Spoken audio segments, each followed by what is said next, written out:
rukun negara. Untuk maklumat hadirin, webinar ini digerakkan oleh ahli CGCT CTU 552 iaitu yang berbahagia Dr. Hajar Opil sebagai ketua projek, diikuti oleh Ustaz Ahmad Saqif, saya sendiri Ahmad Ismail, Ustazah Maisarah dan Ustazah Najwa Fudil. Setinggi-tinggi penghargaan diucapkan atas komitmen dan kerjasama semua pihak dalam menjayakan program ini. Sedikitlah pengenalan penceramah. Jadi hadirin yang dihormati, tanpa mengelengahkan masa, izinkan saya memperkenalkan penceramah jemputan kita pada malam ini. Seorang tokoh yang berpengalaman luas dalam bidang kenegaraan dan pembangunan belia, iaitu Encik Muhammad Kamal bin Muhammad Afandi, Ketua Seksyen Institusi Pengajian Bahagian Belia Akademi Kenegaraan Malaysia, iaitu AKM, daripada Pejabat Perdana Menteri. Jadi beliau akan membentangkan perkongsian yang bertajuk Falsafah Rukun Negara dari Teori ke Realiti, yang pastinya akan memberi perspektif praktikal dan kontekstual kepada kita semua. Jadi dengan segala hormatnya, majlis mempersilakanlah Encik Muhammad Kamal bin Muhammad Afandi untuk menyampaikan ucapan dan perkongsian beliau. Jadi tafadhal mashkura, saya jemput insya-Allah.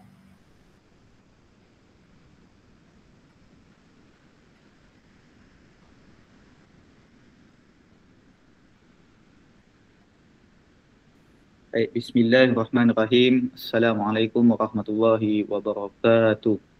Pertama-tamanya saya ucapkan terima kasih kepada Ustaz Ahmad Ismail. Terima kasih juga kepada Akademi Pengajian Islam Kontemporari UiTM dengan kerjasama IKP Institut Kepimpinan Pelajar di bawah UiTM. Pertama-tamanya sedikit mungkin saya nak kenalkan sebut sedikit lah berkenaan dengan AKM. Ustaz Ahmad, mungkin saya ambil masa 5 ke 10 minit untuk kenalkan sekejap apa itu AKM. Boleh nampak ke slide-nya? Boleh Boleh. Okey, Sazin. Okey, terima kasih Amir Firdaus.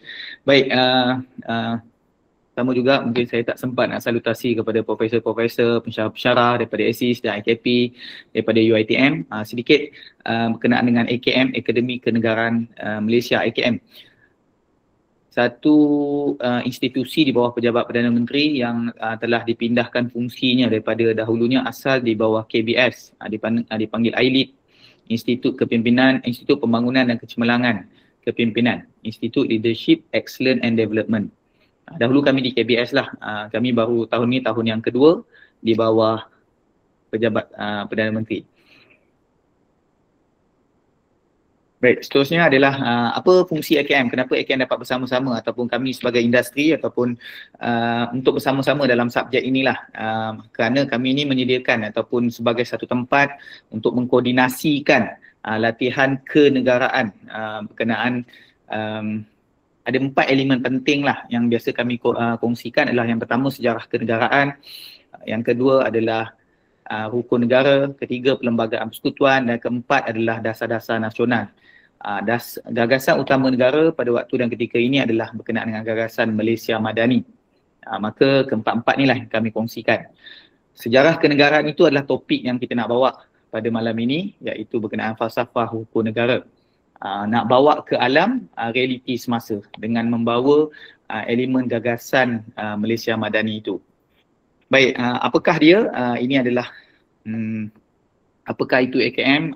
Kami banyak buat latihan kenegaraan ini kepada pelbagai kumpulan sasar. Antara adik-adik yang ada di dalam webinar ini adalah kita panggil kumpulan sasaran belia lah, belia pengajian tinggi.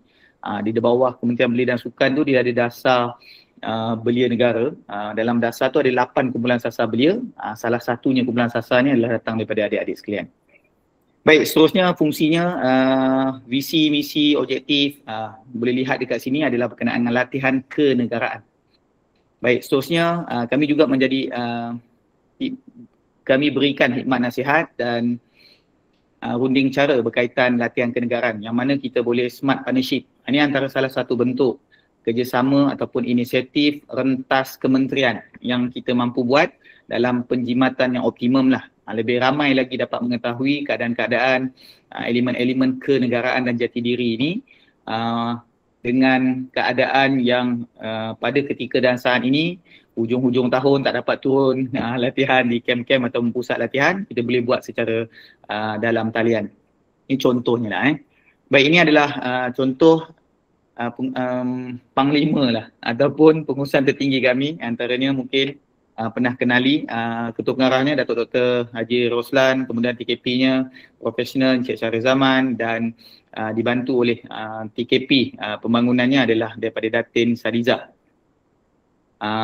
Segala program-program yang kami laksanakan akan dibentangkan dalam Lembaga Tata Kelola Dewan Kenegaraan AKM yang dipengusikan oleh Yang Amat Berhormat Perdana Menteri sendiri. Sedikit apa pun yang berlaku, contoh macam latihan hari ini juga, segala kerjasama yang kita lakukan kepada agensi-agensi semuanya akan kita bentangkan dalam Dewan Kenegaraan AKM. Okey, laju. Kumpulan SASA yang ada adalah sebesar-besar kumpulan SASA daripada jemaah menteri sehinggalah sekecil-kecil kumpulan SASA pelajar-pelajar di sekolah. Semua kumpulan-kumpulan SASA ini kita letakkan sasaran bagi latihan kenegaraan ini. Kalau adik-adik dapat lihat, elemen kenegaraan ini dia memang selalu diingatkan, dia selalu perlu diberi ingatan dan selalu perlu diberikan suntikan semangat. Sebab apa? Sejarah ni sangat penting lah. Kalau kita dapat, kita tak buat hanya semata-mata hanya kepada rakyat biasa ataupun kumpulan SASA yang di peringkat bawah. Kalau daripada iltizam seorang Perdana Menteri ini, dia membawa, dia kata jemaah menteri juga perlu dihadir ke khusus. Maka pada awal Ogos yang lalu kita telah laksanakan, mereka juga hadir ke khusus. 2 hari 1 malam mereka juga mendengar seperti ini, tapi lebih bersemuka lah, secara bersemuka di hadapan, dan mereka juga dikhususkanlah dalam elemen kenegaraan ini. Baik, itu kumpulan SASA ni contoh yang ada. Macam saya katakan tadi, kepimpinan tertinggi yang ini. Kemudian seterusnya program kumpulan SASA korporat, eksekutif, penjawat awam, kemudian kepada influencer-influencer yang ada. Dengan UiTM juga kita biasa juga laksanakan di kampus-kampus ataupun di kolej-kolej kediaman. Okey, ini bawah kumpulan SASA belia. Dekat sini kita dapat lihat pelajar-pelajar sebelum nak pergi ke luar negara mendapat tajaan kerajaan juga hadir ke program-program AKM. Baik, seterusnya adalah kumpulan SASA community, dan ini adalah contoh-contoh program yang kita laksanakan lah. Sifatnya ada 2 lah. Pertama bersifat modular dan yang kedua bersifat in situ. Yang bersifat modular ini adalah modul-modul khusus atau modul-modul program seminar seperti ini, webinar. Dia adalah modul-modul khusus dan latihan yang kita berikan bersifat modul. Dan ada juga yang bersifat in situ, yang mana kita pergi program-program ukhuwah, outreach, program suara madani dalam PSA, public service announcement, dan macam-macam lagi lah program-program khas yang kami laksanakan. Okay, ini adalah institut latihan-latihan yang berada di seluruh Malaysia, PLK dan juga Institut Kenegaraan Perdana. Ada satu di Kuala Lumpur. Seterusnya ini adalah gambar-gambar, camp dan yang lain-lain. Mungkin kalau saya bertanya lah, kalau pelajar-pelajar UiTM sekarang ni mungkin dahulunya di bawah IDIC KBS, anda pernah dengar satu produk yang kami laksanakan dipanggil Program Malaysia Future Leader School, MFLS. Jika ada contoh mungkin kita nak respon sikit interaktif secara di message, mungkin boleh type sikit dekat chat. Ada ke alumni, jika ada alumni angkatan belia MFLS kita yang sedang belajar sekarang di UiTM, contoh yang sedang mengambil kos ini, mungkin boleh tulis sikit anda daripada camp mana lah. Ini contoh camp-camp yang kita ada, PLK yang ada. Kalau ada nanti tulis respon, alumni pernah hadir ke khusus mana. Baik, kita terus. Saya pecahkan kepada 2 segmen sesi slot ini. Antaranya adalah slot yang pertama, saya akan beritahu dulu secara melalui nampaknya seperti syarahan sedikit, mungkin dalam setengah jam ataupun hampir 1 jam yang pertama, dan 1 jam yang seterusnya mungkin saya akan laksanakan aktiviti penilaian kefahaman sedikit. Mungkin kita boleh buat sesi interaktif. Anak-anak muda kalau bercakap seorang-seorang ni, dia orang kata saya SS nanti. Apa SS? Shock sendiri. Baik. Dia tak nak SS lah. Okey, dalam keadaan itu nanti you akan minta adik-adik pelajar yang sedang mungkin tengah makan malam, tengah baring dan sebagainya, sambil-sambil mendengar lah.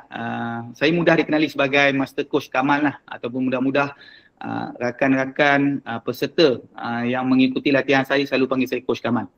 Baik, sedikit Coach Kamal nak kongsikan berkenaan dengan slot kenegaraan yang diberikan kepada kami, falsafah hukum negara dari teori ke realiti. Sangat besar, sangat baik, memberi impak. Apa itu falsafah hukum negara yang sangat besar kita dengar. Salah satunya kita panggil sebagai ideologi kebangsaan. Nanti saya ceritakan bila sampai ke tempatnya. Baik, sikit ini berkenaan dengan saya. Siapakah Cik Kamal? Ini sedikitlah berkenaan dengan saya. Dahulu juga belajar macam adik-adik, masuk ke alam universiti, kehidupannya 20 tahun yang lalu lah. Kemudian seterusnya sekarang ini menjawat sebagai ketua session di bahagian belia Akademi Kenegaraan Malaysia. Okey, kita pergi dahulu sedikit latar belakang berkaitan dengan, mari kita lihat sama-sama dunia yang ada ini. Mungkin kita kena lihat realiti semasa. Apa realiti semasa yang boleh kita cuba lihat apa yang Tuhan ataupun Allah jadikan manusia-manusia ini. Penduduk dunia ada di seluruh dunia hampir 8 bilion penduduk dunia. Kalau kita lihat ini statistik yang saya tunjukkan tahun 2022. Tapi bagi tahun 2025, statistik menyatakan daripada 8 bilion, 8.2 bilion penduduk dunia yang ada itu, hanya 2 bilion sahaja penduduknya yang menganut agama Islam. Maksudnya 1/4 daripada jumlah populasi dunia menganut agama Islam. Yang bakinya adalah mempunyai pelbagai kepercayaan yang ada. Cuba kita lihat dahulu. Bagaimana keadaan ini terjadi? Sebab Tuhan kata tidak aku jadikan suku-suku, berlainan jantina, berlainan agama adalah untuk kita kenal mengenali antara satu sama lain. Maka Tuhan memang jadikan ia sebagai satu rahmah. Apa yang kita sedang laksanakan ni adik-adik, kita sedang uruskan takdir Tuhan. Maka kita kena terima yang hidup ini, manusia ini punyai pelbagai kepercayaan. Maka apabila ada ramai sangat penduduk yang mempunyai banyak macam-macam kepercayaan, kita kena uruskan keadaannya dengan pelbagai pendapat, pelbagai persepsi, pelbagai pandangan yang mana kita hormati. Dunia ini seperti itulah keadaannya. Maka realitinya kita lihat, itu realiti yang berada di dunia. Mari kita lihat, kita fokuskan kepada negara Malaysia. Baik, dalam negara Malaysia penduduknya ada lebih kurang 34 juta. Daripada 34 juta tersebut, kalau tahun 2024 daripada Jabatan Pendaftaran ini ataupun maklumat daripada statistik ini, kita dapat lihat penduduknya sekarang ini kita dapat lihat lelaki lebih ramai daripada wanita. Itu faktanya. Walaupun mungkin di alam universiti kita lihat wajah-wajahnya mungkin jantinanya lebih perempuan daripada lelaki, tapi statistiknya menyatakan penduduk dunia ataupun populasinya adalah lelaki lebih ramai daripada wanita di Malaysia. Baik, daripada situ kita dapat lihat hanya 70% lebih hanya orang Melayu dan Bumiputera yang hidup di Malaysia ini. Persen yang lain adalah India, China dan juga yang lain-lain. Daripada 70.4% yang Bumiputera dan Melayu tadi, 66% ataupun 60% lebih sahaja yang beragama Islam. Maka kita lihat dulu keadaan dekat Malaysia ini juga, keadaannya mempunyai kepelbagaian dan majmuk penduduknya. Perlu diuruskan pelbagai pandangan, pelbagai tanggapan, pelbagai idea-idea yang nak hidup bersama macam mana. Persoalan itu akan timbul sebab macam-macam kepercayaan, agama Islamnya, ada agama-agama yang lain. Nak susun sosio budaya yang ada sama-sama kita kongsikan nilai kebangsaan itu perlu ditentukan. Maka dalam cerita kita yang panjang nanti, hakikatnya perkara-perkara ini perlu sama-sama kena susun kehidupan negara bangsa kita ni macam mana. Maka kita ada perlembagaan persekutuan. Kita ada tata cara yang boleh kita ikuti. Okay, daripada situ mari kita lihat terus kepada selain daripada kepercayaan, pelbagai cabaran kepercayaan tadi, dekat Malaysia ini juga ada pelbagai cabaran yang ada adalah ideologi-ideologi yang ada. Maka kalau nak sebut berkenaan dengan ideologi, salah satunya yang kita nak tinggikan, kita nak martabatkan adalah yang kita nak cerita pada malam ini, falsafah ataupun rukun negara.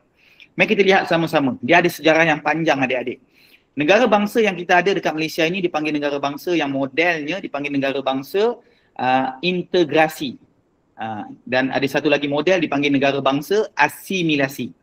Negara bangsa yang asimilasi ini adalah contoh seperti Indonesia, Thailand, maka dia kena tinggalkan sesuatu bangsa itu nak membentuk satu tempat, satu negara itu, maka ada bangsa yang didiami kat tempat itu, dia dah letakkan satu susunan ataupun satu kesamaan yang sama-sama. Dia kena tinggalkan budaya yang lain, kena susun budaya itu diasimilasikan, sama-sama wujudkan bangsa Indonesia, bangsa Thailand contoh.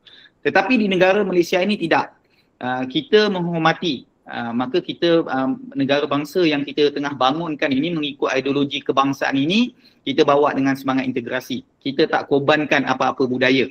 Itu sebab kalau perasan dalam ideologi kebangsaan ini kita ada objektif dan juga prinsip.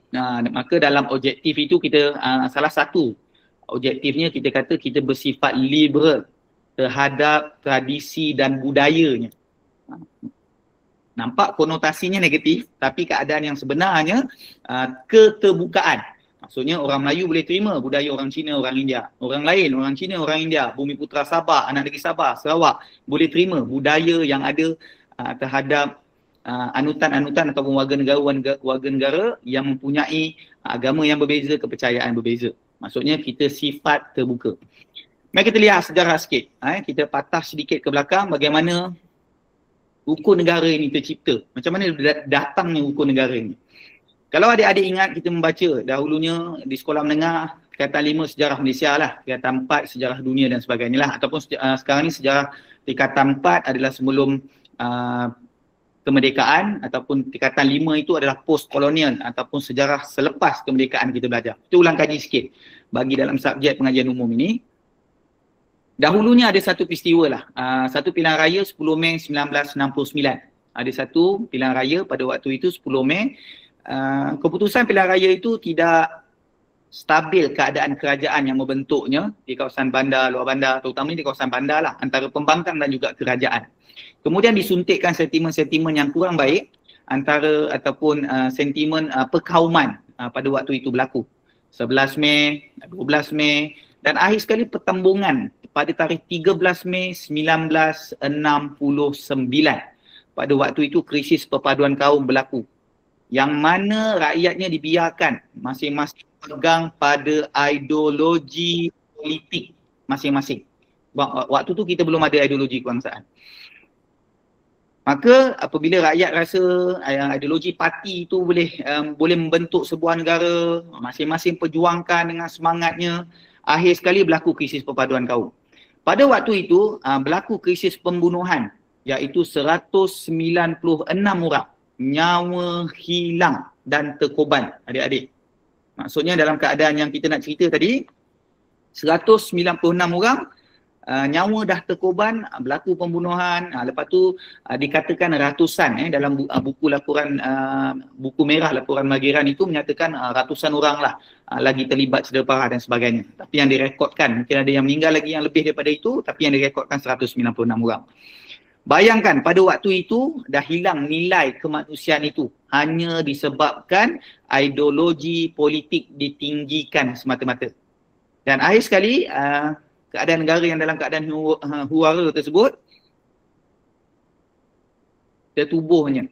16 Mei pada waktu itu parlimen tergantung dan kerajaan ditakbir urus oleh tentera, yang mana timbalan Perdana Menteri ambil alih Tun Abdul Razak. Waktu itu belum ada Tun lah. Tun Abdul Razak mengambil alih dan mengetuai Majlis Gerakan Negara, dipanggil Mageran pada tarikh 16 Mei tersebut. Maka negara diuruskan dalam keadaan yang macam itulah.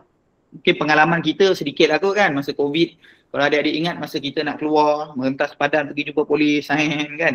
Mungkinlah keadaannya macam tu. Dikawal semua kawasan persepadanan dan sebagainya. Maka start daripada situ, negara perlu diuruskan dengan baik. Masa dia nak uruskan dalam keadaan yang baik, maka daripada Mageran itu ditubuhkan MAPIN, Majlis Perundingan Negara. Dalam MAPIN itu macam-macam lah. Wakil-wakil ahli politik, NGO, aktivis, wakil belia, wakil daripada kaum Cina, kaum India dan ramai lagi pemikir pada waktu itu membincangkan. Akhir sekali apa yang mereka kata, mereka maklumkan kita kena buat satu ideologi kebangsaan. Cuba tengok sama-sama. Mereka tinggikan, dia kata tak boleh negara ni biarkan rakyatnya letakkan ideologi parti ataupun ideologi politik ini tinggi. Kalau tidak, masing-masing warga negara akan pegang kepada elemen politik parti, elemen politik yang tidak membentuk negara tetapi membentuk hal-hal kepartian. Akhir sekali keluarlah ilham ini, kita wujudkan ideologi kebangsaan yang mana kita panggil rukun negara. Bayangkan kita bukan macam Indonesia. Di Indonesia kalau adik-adik perasan kita ada Pancasila. Negara Indonesia itu dia buat Pancasila, kemudian barulah dia merdekakan negara dia. Tetapi Malaysia tak macam tu. Malaysia dengan dasar pecah perintah, divide and rules. British datang menjajah, orang Melayu dengan kelompok Melayunya di kawasan pinggiran kampung, di kawasan nelayan, di laut-laut. Contoh di kawasan luar bandar, sawah padi dan sebagainya. Orang Cina pada waktu itu dalam keadaan yang pelumbungan biji timah di kawasan bandar. Orang India pada waktu itu di peladangan estate. Maka tidak bercampur dalam keadaan itu. Dan akhir sekali masing-masing bawa dengan pegangan politik semata-mata, ideologi politik semata-mata, buat pilihan raya, keadaan yang tak stabil. Hanya dalam keadaan sosioekonomi sedikit mereka bercampur. Yang lain tidak. Dalam keadaannya tak bercampur secara betul-betul hidup bermasyarakat di bawah satu payung yang namanya Malaysia. Dan akhirnya 1969 yang saya cerita dia meletus dan akhirnya berlaku krisis paduan kaum. Kita dah tubuhkan Mageran, tubuh MAPIN. Dalam MAPIN tersebut akhirnya tertubuhlah. Itu sebab adik-adik kalau zaman sekarang anak-anak muda bila dia angkat tangan, dia baca rukun negara, dia baca saja. Dia tak tahu kenapa dia kena baca benda ini dan apa impaknya, apa impak sebenar. Itu sebab selepas ini kalau kita baca rukun negara, ideologi kebangsaan ini, kita kena terlintas dekat fikir kita dan hati kita adik-adik. Kita kena munculkan makna itu, ketibaan makna. Guru saya, Profesor Diraja terpuji, Dr. Syed Muhammad Nakib Al-Atas selalu sebut, what is the meaning of knowledge? Kenapa adik-adik belajar kat UiTM ini nak timba ilmu? Yelah, kenapa nak timba ilmu tu? Ilmu tu apa? Ilmu itu adalah is the arrival meaning for the soul and arrival soul for the meaning. Maksudnya ketibaan makna dalam diri seseorang dan ketibaan diri seseorang pada makna tersebut. Maka pada malam ini kita nak cari adalah makna falsafah rukun negara yang kita nak bawa. Maka bila kita angkat tangan, baca rukun negara kan, kita angkat tangan, kita kena tercetus pemikiran kita dekat kepala ni, kat benak pemikiran kita. Kenapa aku angkat tangan ni? Ilham ni yang Tuhan berikan ideologi kebangsaan ini setelah dah hilangnya nyawa manusia. Bayangkan kalau masa itu tak berlaku krisis paduan kaum ini, mungkin kita aman dan baik, tak adalah rukun negara ni. Tapi dah hilang nyawa, orang dah terkorban, dah tertumpahnya darah dekat muka bumi ini, akhir sekali terciptanya ideologi kebangsaan ini. Nak jaga sama-sama negara bangsa yang Malaysia nak bawa ke hadapan ini adik-adik. Sangat penting ideologi kebangsaan ini. Maka kita susunkan masyarakat kita. Bagaimana nak buat? Apa misinya? Itu objektif yang ke depan. Nak jadi apa? Ada objektif rukun negara. Kemudian nak jadi macam mana nak buat? How to be. What to be itu adalah objektif rukun negara. Dan how to be, macam mana nak buatnya? Ada prinsipnya. Kita letakkan 5 prinsip yang kita baca itulah selalu. Kepercayaan kepada Tuhan, kesetiaan kepada raja dan negara, keluaran perlembagaan, kedaulatan undang-undang, kesopanan dan kesusilaan. Bayangkan itu sangat-sangat penting. Lepas ni baca dengan penuh semangat. Kenapa aku baca ini? Sebab ilham ini datang setelah orang dah terkorban. Tak naklah lagi nak wujudkan something benda yang lain. Masing-masing nak perjuangkan perkara yang belum tentu tinggi nilai identiti nasionalnya ataupun semangat kebangsaannya selagi kita, selagi negara yang dah letakkan hukum negara ini sebagai identiti nasional. Maka benda itu belum betul hakul yakin ataupun kita mudahnya kebenaran yang sebetulnya lah dalam keadaan yang hakikatnya. Maka kita kena sama-sama lihat bagaimana ideologi itu dibawa. Baca dengan penuh semangat dan hayati itu yang lebih penting. Bagaimana nak hayatinya pada ketika dan saat ini? Nanti kita kongsikan. Baik, selain daripada itu, pelbagai budaya. Macam saya katakan tadi, dekat negara Malaysia ni yang majmuk, ada Sabah, Sarawak dan juga ada Persekutuan Tanah Melayu dahulu gabungannya, Borneo Utara, Sabah dan juga Sarawak dan akhir sekali bentuk Malaysia. Maka budaya-budaya ini yang saya katakan dia tidak korbankan.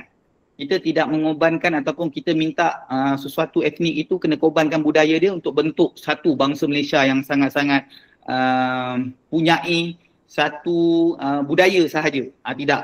Kita memang nak letakkan dalam budaya kebangsaan. Tetapi dalam keadaan yang ada ini, kita masih bersifat terbuka kepada kepelbagaian budaya yang ada dekat Malaysia.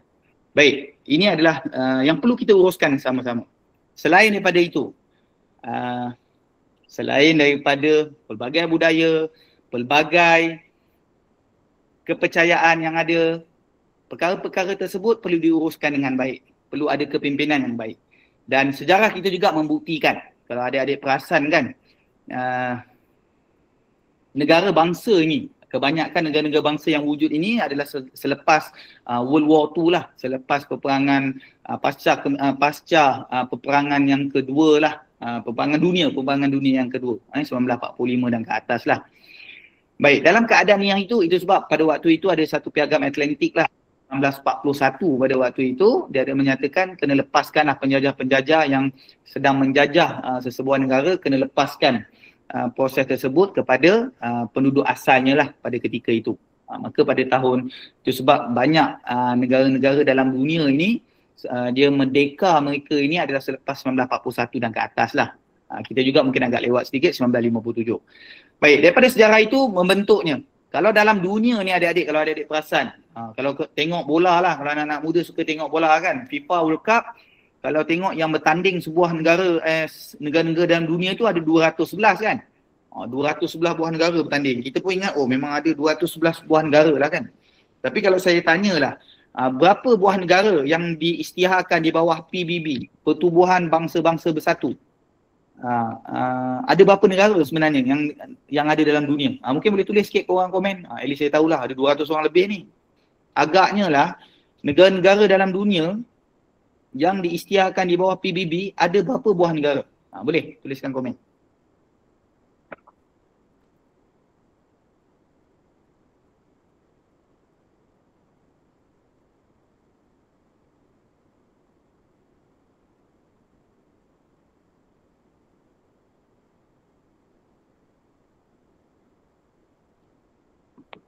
Ada?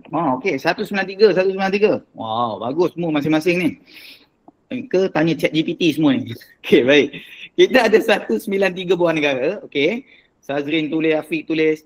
Kalau ikutnya di dalam PBB kita ada 193. 193 plus 2. Maksudnya ada 197. Kenapa saya cakap macam tu? Sebab dalam 193 itu belum campur dengan Palestin dan juga Vatican City lah. Biasa negara Vatican City dengan Palestin ni dalam urusan lagi non-anggota ataupun pengaman lah, dia negara pengaman, diklasifikasikan macam tu. Dan plus 2 lagi adalah Taiwan dan juga Kosovo lah. Taiwan dan Kosovo ni pun dia dah hantar lah semua dokumen dia apa semua kan, dia nak siapkan. PBB masih dalam proses. Sebab negara China pun masih ada isu lagi, katanya Taiwan pun adalah sebahagian daripada negaranya dan sebagainya. Maksudnya negara-negara dalam dunia ini Tuhan telah susunkan bangsa-bangsanya. Kalau nak cerita kan, negara bangsa kalau dalam bahasa Inggerisnya mudah dikenali sebagai nation state lah kan, negara bangsa, nation state. Bagaimana kepulauan, contoh kalau kepulauan yang dekat sini Malaysia ini, Filipina, Indonesia, Thailand dan yang lain-lain ni, kepulauan Nusantara ini ada bangsa-bangsa yang seangkatan yang hampir sosio budayanya. Di China ada tamadun China, di India ada tamadun India, di Arab, orang Arab sana lah kan, ada tamadun Arabnya ada di sana dan macam-macam lagi lah. Maka negara-negara bangsa itu mula timbul. Maka kita nak kena susun bagaimana naratif yang kita nak bawa negara ini mesti dalam keadaan yang perpaduannya mesti kuat dan juga nak maju ke depan. Perasan atau tidak, pemimpin datang dan pergi adik-adik, tapi hakikat yang berlakunya nak bawa falsafah rukun negara dalam kehidupan kita ni adik-adik. Falsafah itu dia tersemat dalam lagu Negaraku. Perasan tak? Rakyat hidup bersatu dan maju. Bersatu tu elemen perpaduan dan maju. Maju tu adalah elemen yang kita nak bawa ke hadapan. Dan yang ke depan inilah ceritanya adalah gagasan Malaysia Madani lah. Kongsikan apa maksudnya dengan maju. Maka teori yang kita nak bawa ke alam kehidupan ini daripada falsafah rukun negara itu, itulah hakikatnya. Okey. Baik, seterusnya cabaran-cabaran yang ada. Sama, selain daripada pelbagai kepercayaan dan macam-macam bahasa yang akan dipertuturkan dalam dunia ini. Kalau lihat bahasa dalam dunia ni, kita katakan bahasa Inggeris lah menjadi bahasa lingua franca kan kepada seluruh dunia. Walau bagaimanapun kalau kita lihat daripada data ataupun statistik menyatakan bahasa Mandarin adalah bahasa yang paling banyak, 1 billion plus lebih yang menggunakan. Kalau penduduknya 8.2 billion, 8 bilion penduduk dunia, 1/8 daripada itu bertutur dalam bahasa Mandarin. Faktanya jelas lah kan, penduduk di negara China memang ramai kan. Sudah tentulah ramailah yang akan bercakap bahasa tersebut. Maka dalam keadaan yang itu tak salah lah adik-adik. Satu hari nanti kalau tiba-tiba bahasa Mandarin ataupun bahasa daripada tamadun negara China itu menguasai dunia. Tidak mustahil. Dengan kehebatan dasar-dasar luar mereka, dengan labor cheap ataupun buruh yang murah dalam keadaan nak membangunkan ekonomi pun berada di negara China, maka mereka juga telah terbukti menjadi satu kuasa besar lah selain pada US. Baik, apa yang saya beritahu tadi, kepelbagaian cabaran-cabaran yang ada apa semua tu adik-adik, akhir sekali kita perlu kepelbagaian tamadun itu wujud dengan, bayangkan hebatnya tamadun-tamadun yang ada ni, yang wujud setelah kita dah lahir pada ketika ini, adik-adik sekalian dah lahir, dah masuk alam universiti, tamadun-tamadun ini wujud walaupun ada kepelbagai kepercayaan orang, walaupun ada pelbagai bahasa, walaupun ada pelbagai agama yang ada, masing-masing berjaya mewujudkan dan menguruskan. Maksudnya sekarang yang adik-adik lahir ni, dahulunya zaman itu berjaya pun pemimpin dan orang setempat pada waktu itu berjaya menguruskan. Maka tercipta tamadun. Saya nak bawa satu kisah. Apa kepelbagaian mencipta tamadun ini? Kita ada satu kisah yang sangat agung lah. Macam saya nak maklumkan tadi, apa yang kita nak bawa kepada pengamalan daripada falsafah hukum negara tu. Kalau adik-adik perasan, sebenarnya logo Malaysia Madani kan. Kadang-kadang kalau dekat universiti orang suruh angkat tangan kan. Madani, Madani, Madani. Kita pun angkat tangan, 5 jari tu kan. Tapi kita tak tahu apa maksud 5 jari ni kan. Kita pun angkat lah kan. Apa ni Madani, Madani ni kan. Tetapi yang adik angkat tu, itu logo Malaysia Madani kalau pasal ada 5 jari tu menggambarkan ikrar, tapak tangan tu melambangkan ikrar hukum negara. Ideologi kebangsaan. Perasan tak? Kita letakkan, walaupun gagasan Malaysia Madani tu ramai yang salah faham. Dia kata datangnya Cik Amal, Madani ni Perdana Menteri naik barulah Madani ni diperkenalkan. So kalau Perdana Menteri ni tak naik, perkataan Madani tu memang tak wujud ke? Jawapannya wujud. Dia dah ada peristiwa agung yang datang dahulu. Kalau sebut Madani lah, kalau sebelum PMX sebut ni, Madani ni datang pada mana adik-adik? Agak-agak lah. Kalau adik-adik dengar lah. Bila sebut Madani ni apa kaitan dia? Dia kaitannya kat mana? Boleh tulis kat komen.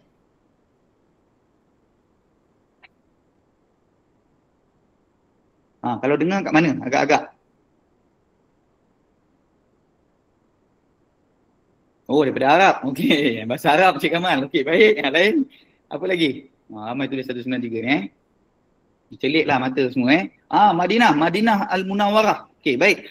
Madani ni terinspirasi lah. Perdana Menteri terinspirasi dengan satu tempat namanya Madinah Munawwarah. Semua tahu dalam cerita Madana lah. Madani ni rupanya Madanah, tamadun ataupun bandar lah, membangunkan kota. Satu tempat yang tuan-tuan, wilayah tandus, tak ada sangat sumber alamnya, kemudian kabilahnya suka gaduh antara satu sama lain pada waktu itu. Pada waktu tu ada satu Empire Rome. Empire Rome ni besar tuan-tuan. Pergi kat tempat tu tak pandang tempat tu. Dia tengok sebab kabilah asyik gaduh antara satu sama lain kan. Lepas tu tandus tak apa-apa sangat. Dan Empire Parsi pada waktu tu pun tengok juga tempat tu. Masa dia tengok-tengok pun sama juga. Dia tak ada keinginan untuk takluk tempat tu. Tapi datang seorang insan namanya Muhammad SAW. Masa dia datang tu 622 Masihi. Masa dia datang itu dia cuba bangunkan kualiti sumber manusia kat tempat tu. Cuba lihat apa modelnya. Modelnya pada waktu itu ada 10,000 penduduk. Dalam 10,000 tu tak ada paksaan lah. Rasulullah kata tak ada apa-apa paksaan. 6,000 orang je orang Islam. 4,000 lagi yang bukan Islam. Maksudnya dia Yahudi, dia Nasrani, dia Kristian. Teruskan dengan agama anda, tak ada masalah. Tiada paksaan dalam beragama pada waktu itu. Maka akhir sekali, dia cuba buat satu, macam saya tunjukkan Sahifah Madinah ni, perlembagaan. Dia susunkan masyarakat, 47 fasal, 24 untuk orang Islam, 23 untuk bukan Islam. Kemudian mari kita sama-sama bangunkan negara ni, dia kata.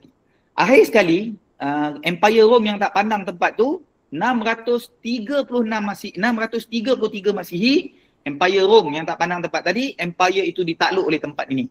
636 Masihi, empire Parsi yang tak pandang tempat itu tadi, dia ditakluk oleh tempat itu. Hanya terinspirasi dengan cerita itu, adik-adik sekalian. Maka kita nak bawa konsep ataupun model negara kita ni, kalau adik-adik perasan, macam saya tunjukkan fakta tadi, 34 juta rakyat Malaysia adik-adik, 22 juta.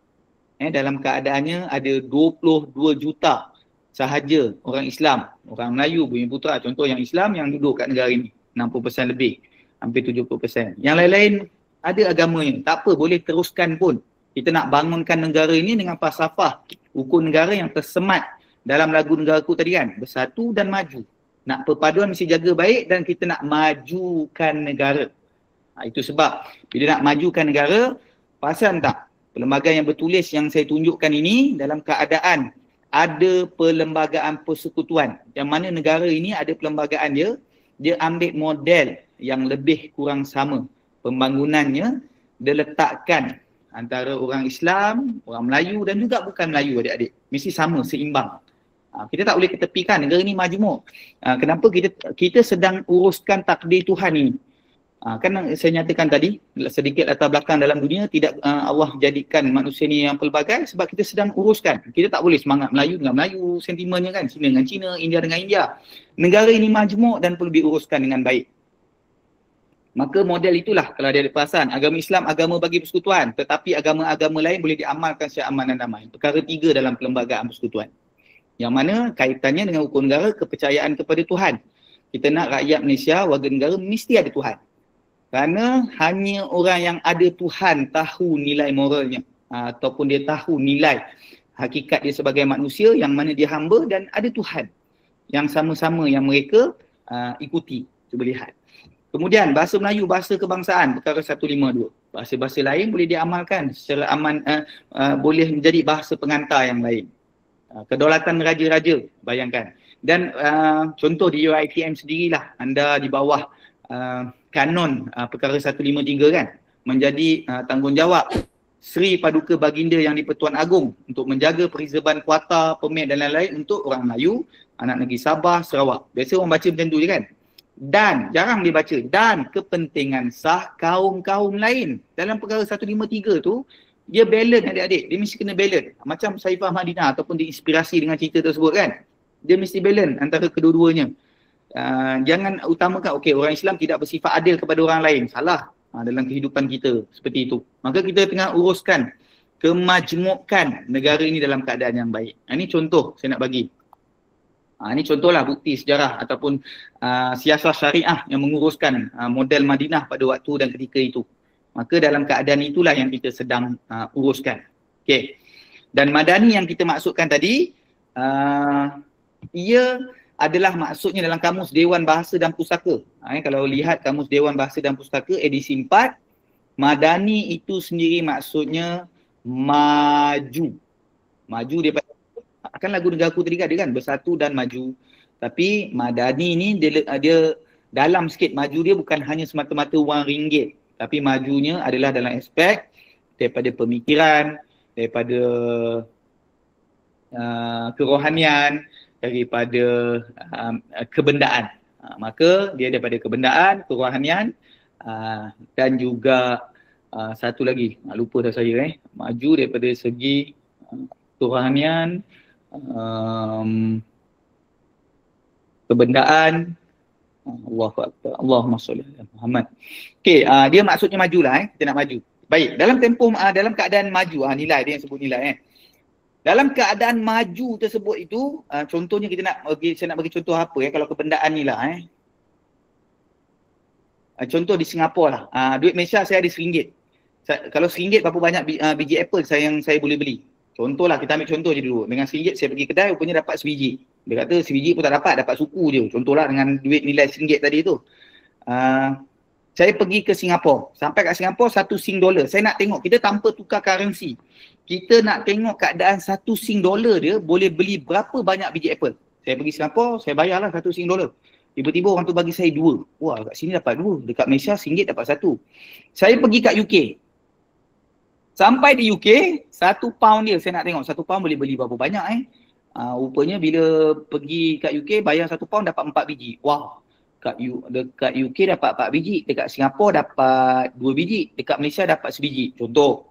Maka kuasa beli wang pada barang negara mana yang tinggi?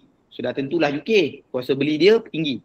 Itu sebab saya kata jangan tukar currency. Kalau tukar currency, Coach Kamal, betul lah, sebab kalau £1 dia dah RM5, RM4 lebih. Kalau Singapura mungkin dah RM3 lebih.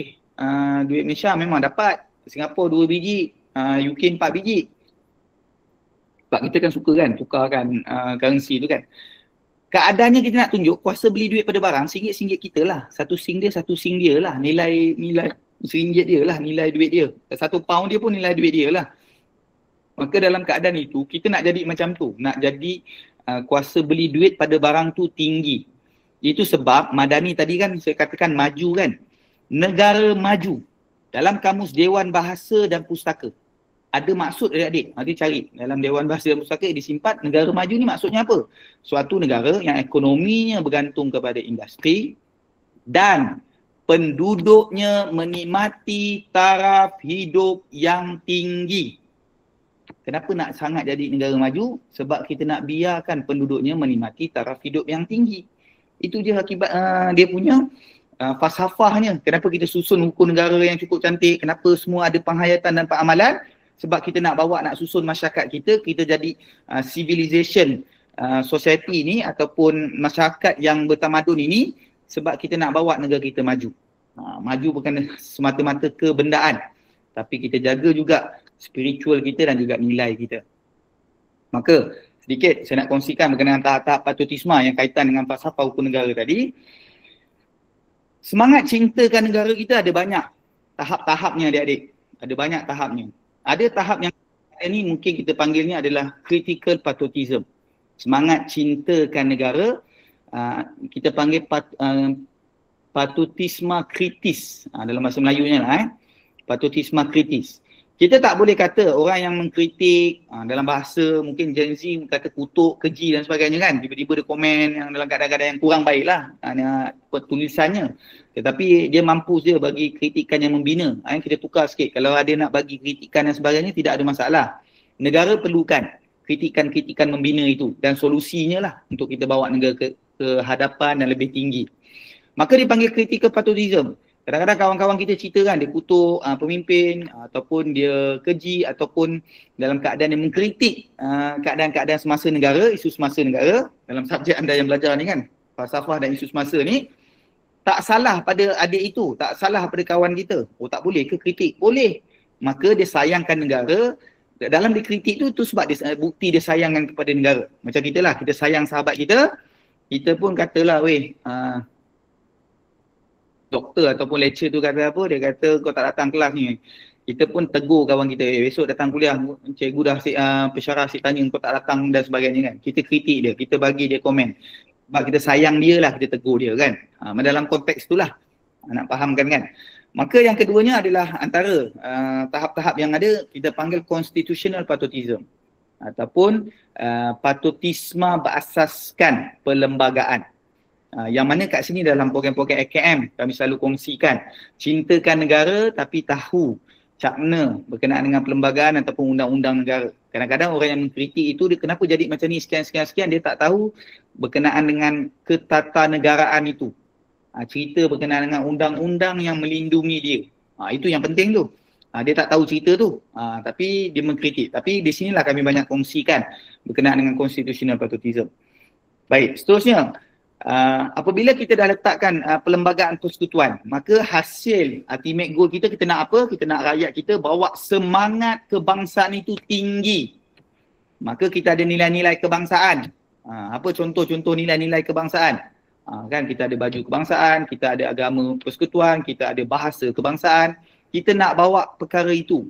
Kita nak kongsikan nilai sepunya kita ni. Sense of belonging kita ni mesti sama lah. Rakyat Malaysia dia ada apa? Oh dia ada bahasa Melayu, bahasa kebangsaan. Rakyat Malaysia dia ada apa? Oh dia ada agama bagi persekutuan iaitu agama Islam melindungi.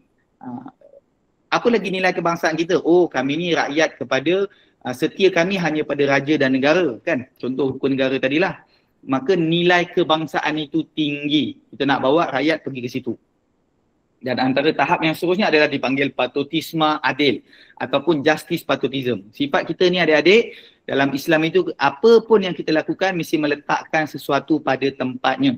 Kita tak nak lebih-lebih. Kadang-kadang lawan sifat adil ini adalah istilahnya adalah zolim lah, ataupun tidak bersifat baik ataupun tidak dalam keadaan yang tidak equal kepada orang lain. Ada orang Islam, ada bukan Islam. Hidup yang kita kena uruskan ni, kita tak boleh bersifat zalim. Maka patriotisme itu mesti bersifat adil, meletakkan sesuatu pada tempatnya ataupun put a thing in a proper place. Okey, itu sedikit. Saya nak lihat mungkin dalam keadaan yang ada ni, saya nak masuk ke segmen yang kedua. Kalau tidak kan saya short sendiri cakap seorang-seorang. Saya akan kongsikan lagi sedikit demi sedikit. Saya akan ulas bagi setiap aktiviti yang akan saya laksanakan kejap lagi. Okey, saya nak minta adik-adik menggunakan telefon bimbit ataupun laptop yang ada. Saya akan buka aktiviti Kahoot ini contoh. Saya nak tunjuk contoh dulu.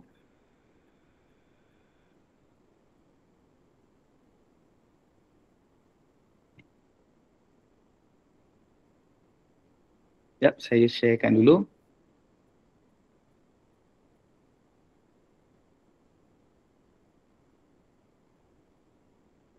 Okey, ada nampak tak?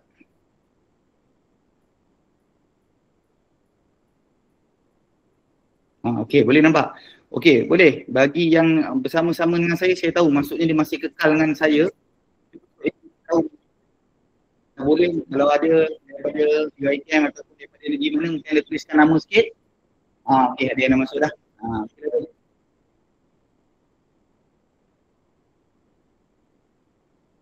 Ada beberapa soalan mungkin nanti saya akan kongsikan. Boleh? Kita tengok siapa yang boleh masuk.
Dia dah ada lebih kurang 35.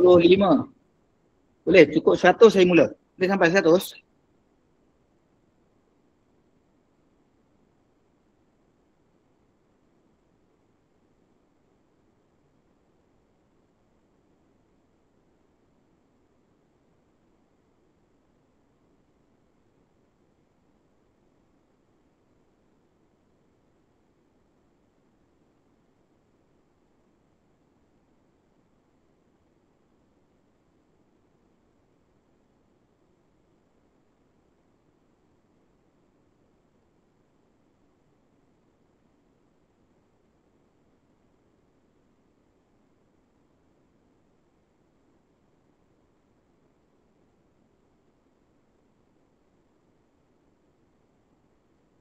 Ya, ada lagi. Macam-macam nama. Intan, Amira, Aaron, kalah ada Papa Zola. Wah, ada bawa balik tengok cerita Papa Zola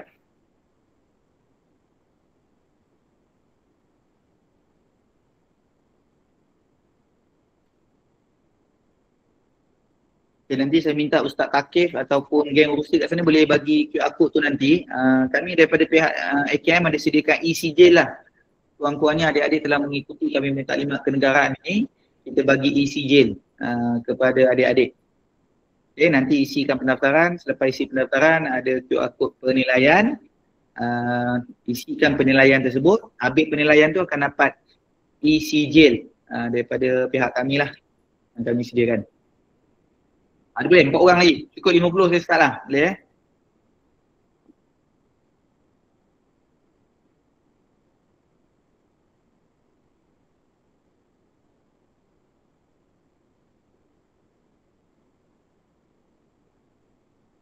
okey. Andai kata tiba-tiba terkeluar kan, tengah-tengah main terkeluar, ingat game pin ni. Game pin ni nanti dia akan ada di bawah lah, di bawah sikit kat bawah nanti. Masukkan 6203446. Okay, boleh kita nak mula Okay, kita mulalah.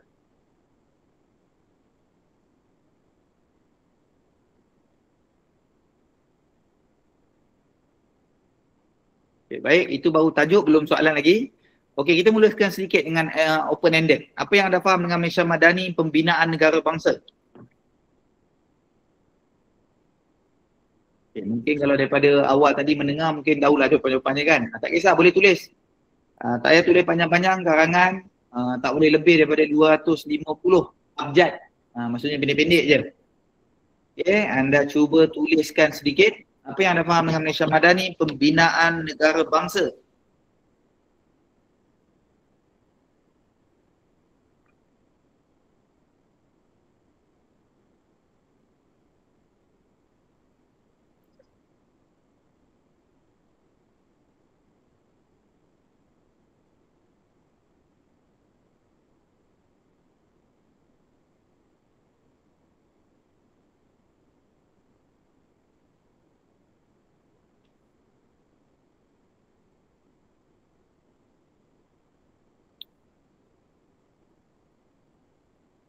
Baik, kita lihat apa yang ada antara jawapan-jawapan yang ditulis. Siapa yang belum tekan hantar boleh lagi. Anda type dan anda tekan submit.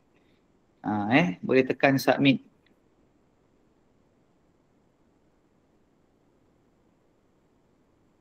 Maju kesamarataan membina sebuah negara tamadun dan toleransi, negara maju, perpaduan, cantik, bangsa bersatu, pembangunan yang baru.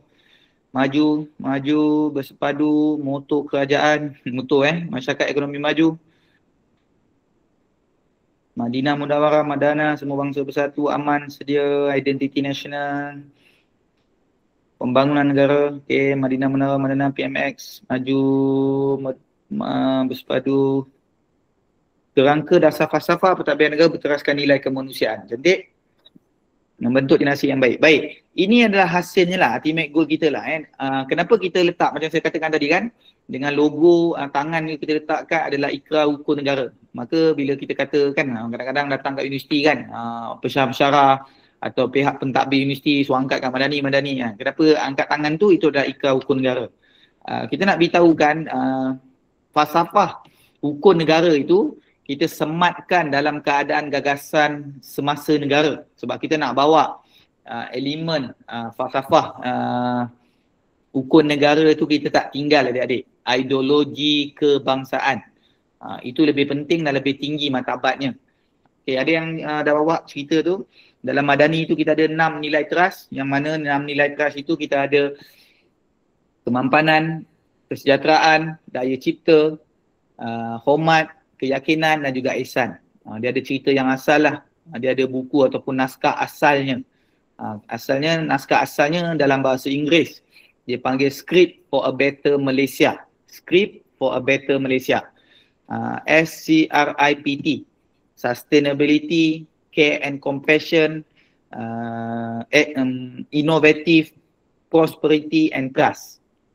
Kan dia ada SCRIPT. Maksudnya macam saya sebut tadi, sustainability adalah kemampanan, care and compassion, ihsan, innovation adalah daya cipta, prosperity, kesejahteraan, tertinggal tadi respect. Respect adalah hormat, kemudian yang hujung sekali T adalah trust, keyakinan. Okey, baik. Kita mula lagi soalan contoh. Okey, jika dibagi, berapakah penilaian anda terhadap perkhidmatan Kerajaan Malaysia Madani 1 hingga 5? Terpulang, tak kisah. 1 tu paling bawah, 5 paling tinggi. Anda boleh tekan je penilaian, tak kisah apa pun. Dalam segmen ni ada 2 lah soalan yang berbentuk macam ni, yang saya tanyakan dalam bentuk open-ended ataupun penilaian. Selepas ini kita dah mula masuk elemen cepat, tahu ke tak. Yang ini elemen yang seterusnya selepas ini. Okay, kita lihat. Wow, macam-macam yang ada. Baik, kita lihat skormennya 3.7, agak tinggi daripada 5. Adakah mungkinlah anda sebagai pelajar anda bagi tinggi, mungkin macam-macam imbuhan ataupun macam-macam insentif yang anda dapat lah mungkin. Apa kan? Tapi adakah apa yang anda bagi ni sama seperti rakyat yang berada di luar sana memberikan penilaian terhadap perkhidmatan ini? Itu contoh. Maka apa pun adik-adik kepimpinan yang ada, there is always have a room for improvement. Penambahbaikan itu akan sentiasa ada. Okey, sekarang ini kita dah mula nak masuk adik-adik sekalian. Kita dah mula nak masuk ke elemen cepat dan tepat. Baca je soalan, dia ada pilihan-pilihan jawapan, terus tekan. Jangan lambat-lambat. Untuk namakan nama anda di podium. 2 soalan yang pertama, tak ada nama anda keluar di podium. Maka dalam yang seterusnya akan keluar. Baca soalan, tengok jawapan, terus tekan. Jangan buang masa. Okey, silakan. Cepat dan tepat.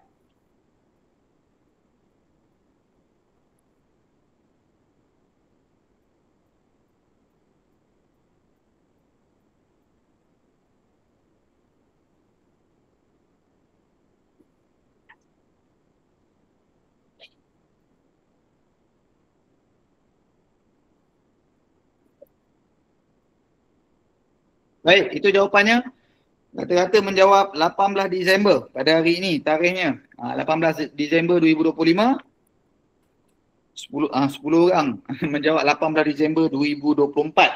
Baik, daripada sini apa yang kita dapat belajar adik-adik, anak-anak muda, pastikan tengok betul-betul sebagai pelajar ada satu budaya yang kehadapan ini macam kita nak bawa tadi kan, pengamalan dalam rukun negara yang kita nak bawa ini adik-adik sekalian, sebagai pelajar ataupun sebagai anak muda, kita mesti ada budaya ketelitian. Budaya ini sangat penting menjadi warga negara yang nak bawa negara ini maju ke hadapan.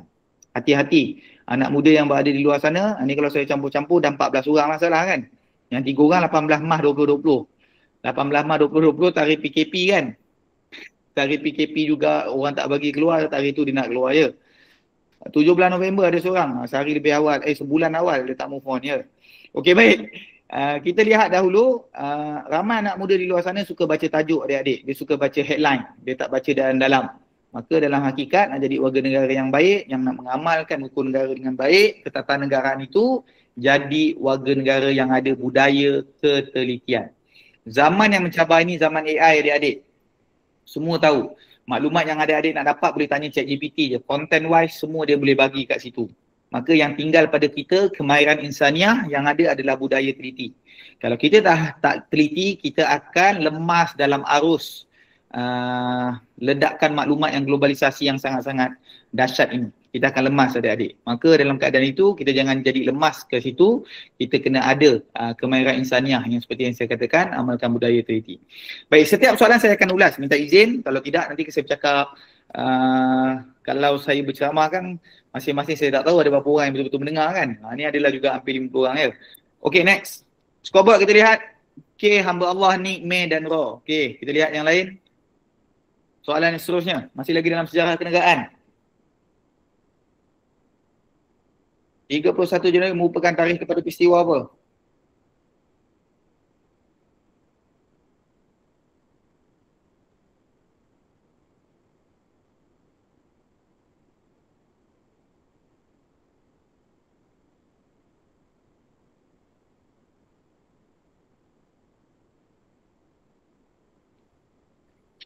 Baik, jawapannya adalah pembentukan Persekutuan Tanah Melayu, rata-ratanya yang betul bagi subjek pengajar umum ini.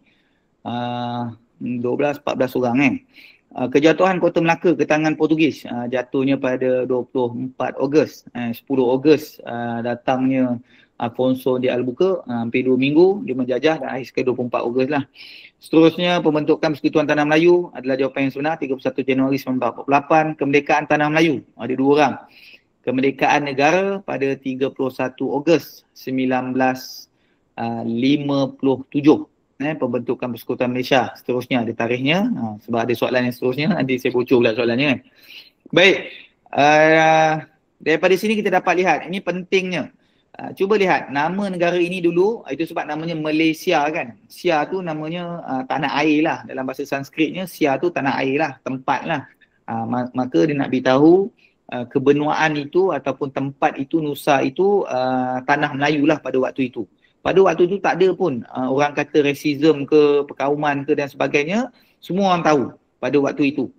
Persekutuan Tanah Melayu ni daripada 1948 yang masing-masing nampak ni, kita merdeka 1957, lepas tu kita bentuk Malaysia. Ada tarikhnya pada 1963 itu, orang Melayu, Cina, India boleh hidup sama-sama dengan bawa namanya Malaya. British bagi nama Malaya. Tapi keadaannya pada waktu itu tak ada sensitivity pun. Semua orang tahu.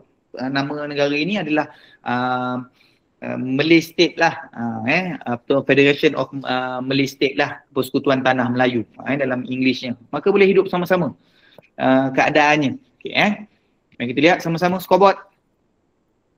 Smile, Amira, Rara, hamba Allah. Okay, baik kita terus. Itulah soalan je. Baik, soalan saya. Bilakah hukum negara diisytiharkan secara rasmi? Dah agak bila?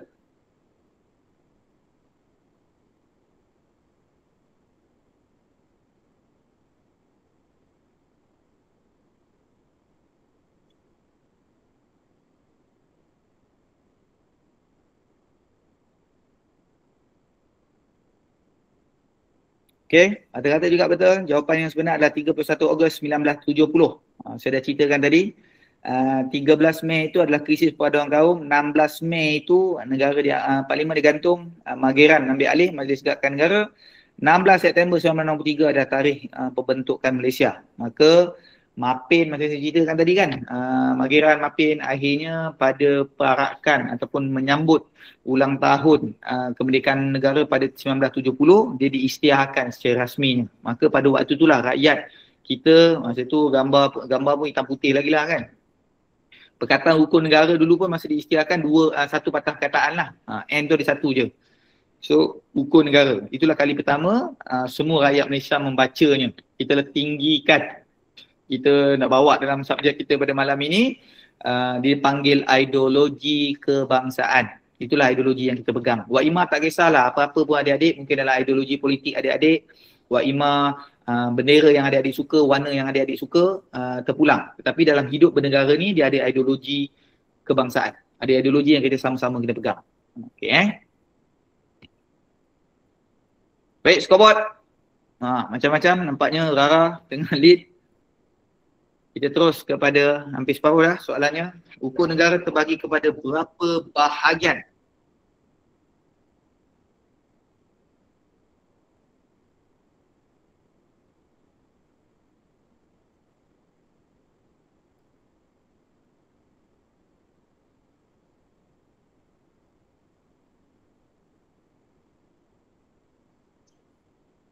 Baik, jawapan yang sebenar masing-masing.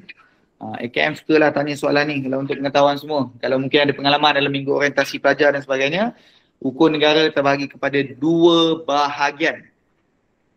Oh, maksudnya undi berbelah bagilah Yang salah lebih kurang 21, 9, 22 orang. Salah 22 orang, betul 21 orang. Okay. Maka jawapan yang sebenar, Alia terbuka mic dia kot. Alia nak cakap apa-apa ke? Okey, jawapan yang sebenar adalah 2 bahagian. Pada seusia ini, mungkin kita baru tahu kan, kita dah masuk alam universiti, hukum negara ataupun ideologi kebangsaan ni ada berapa bahagian. Dia tak ada 3 bahagian, 4 bahagian ataupun 1 bahagian. Jawapan yang sebenar ada 2 bahagian. Yang bahagian pertama kita panggil objektif, cita-cita. Dan bahagian yang kedua, kita panggil dia adalah prinsip hukum negara. Objektif atau cita-cita itu, nama pun dah cita-cita kan. What to be lah. Apa dia tu. Kita nak ke mana negara kita. Kita ada letakkan 5 objektifnya. Yang pertama, mencapai perpaduan yang lebih erat. Kita letak perkataan lebih erat. Maksudnya apa? Misi kita ni antara sesuatu bangsa dengan kaum-kaum lain, kita nak hidup sama-sama. Maksudnya Melayu, Cina, India, anak negeri Sabah, Sarawak dan lain-lain, kita nak hidup yang lebih erat perpaduannya. Itu sebab kalau perasan pada yang saya nak ceritakan tadi kan, masa peristiwa 13 Mei tu macam-macam yang kita tubuh. Majlis Muhibah Negara, Jabatan Perpaduan Negara. Sekarang ni kita dah ada Kementerian Perpaduan. Maksudnya kita tinggikan daripada jabatan dahulunya, sekarang ada kementerian. Maka kesatuan atau elemen perpaduan ni dah rapuh. Kadang-kadang orang kata kan, perpaduan ni pilihan ke Coach Kamal? Perpaduan ini bukan pilihan dah. Perpaduan ini kemestian, adik-adik. Kita kena jaga betul-betul. Kadang-kadang kalau kita tak jaga dengan sentimen-sentimen yang kita main, negara ni akan porak-poranda, akan hancur. Maka itu sebab kita letak ukur negara ni sebagai panduan ataupun ketatanegaraannya, dia macam bingkai. Perpaduan bukan pilihan lagi dah, perpaduan kemestian. Maka dia perlembagaan persekutuan tu dia macam bingkai lah. Maka kena jaga bingkai tersebut supaya jangan retak. Ukur negara ni dia ada di belakangnya ataupun kekuatannya, falsafah ukur negara ni, kekuatan di belakangnya yang betul-betul tampung dia adalah perlembagaan persekutuan kita. Tiang seri dia tu adalah perlembagaan. Sebab perlembagaan ni penting. Kadang-kadang orang tak faham isu-isu apa-apa yang berlaku dalam perlembagaan. Dia macam traffic light lah. Kalau nampak lampu merah tu kita tak langgar kan. Kenapa kita tak langgar? Kita takut kalau kita langgar, depan nanti orang lain yang hijau langgar kita. Berlaku kecelakaan dan berlaku kemalangan. Kita tak nak. Kan benda tu berlaku. Maka sama dengan perlembagaan yang kita ada ni, kita akur, kita luhurkan dia sebab anak perkara-perkara tersebut berlaku. Nu'aim Balkis, mungkin kita tekan naik. Baik, soalan seterusnya. Cuba. Baik, Rara Putut Lok Zira dan Amirah.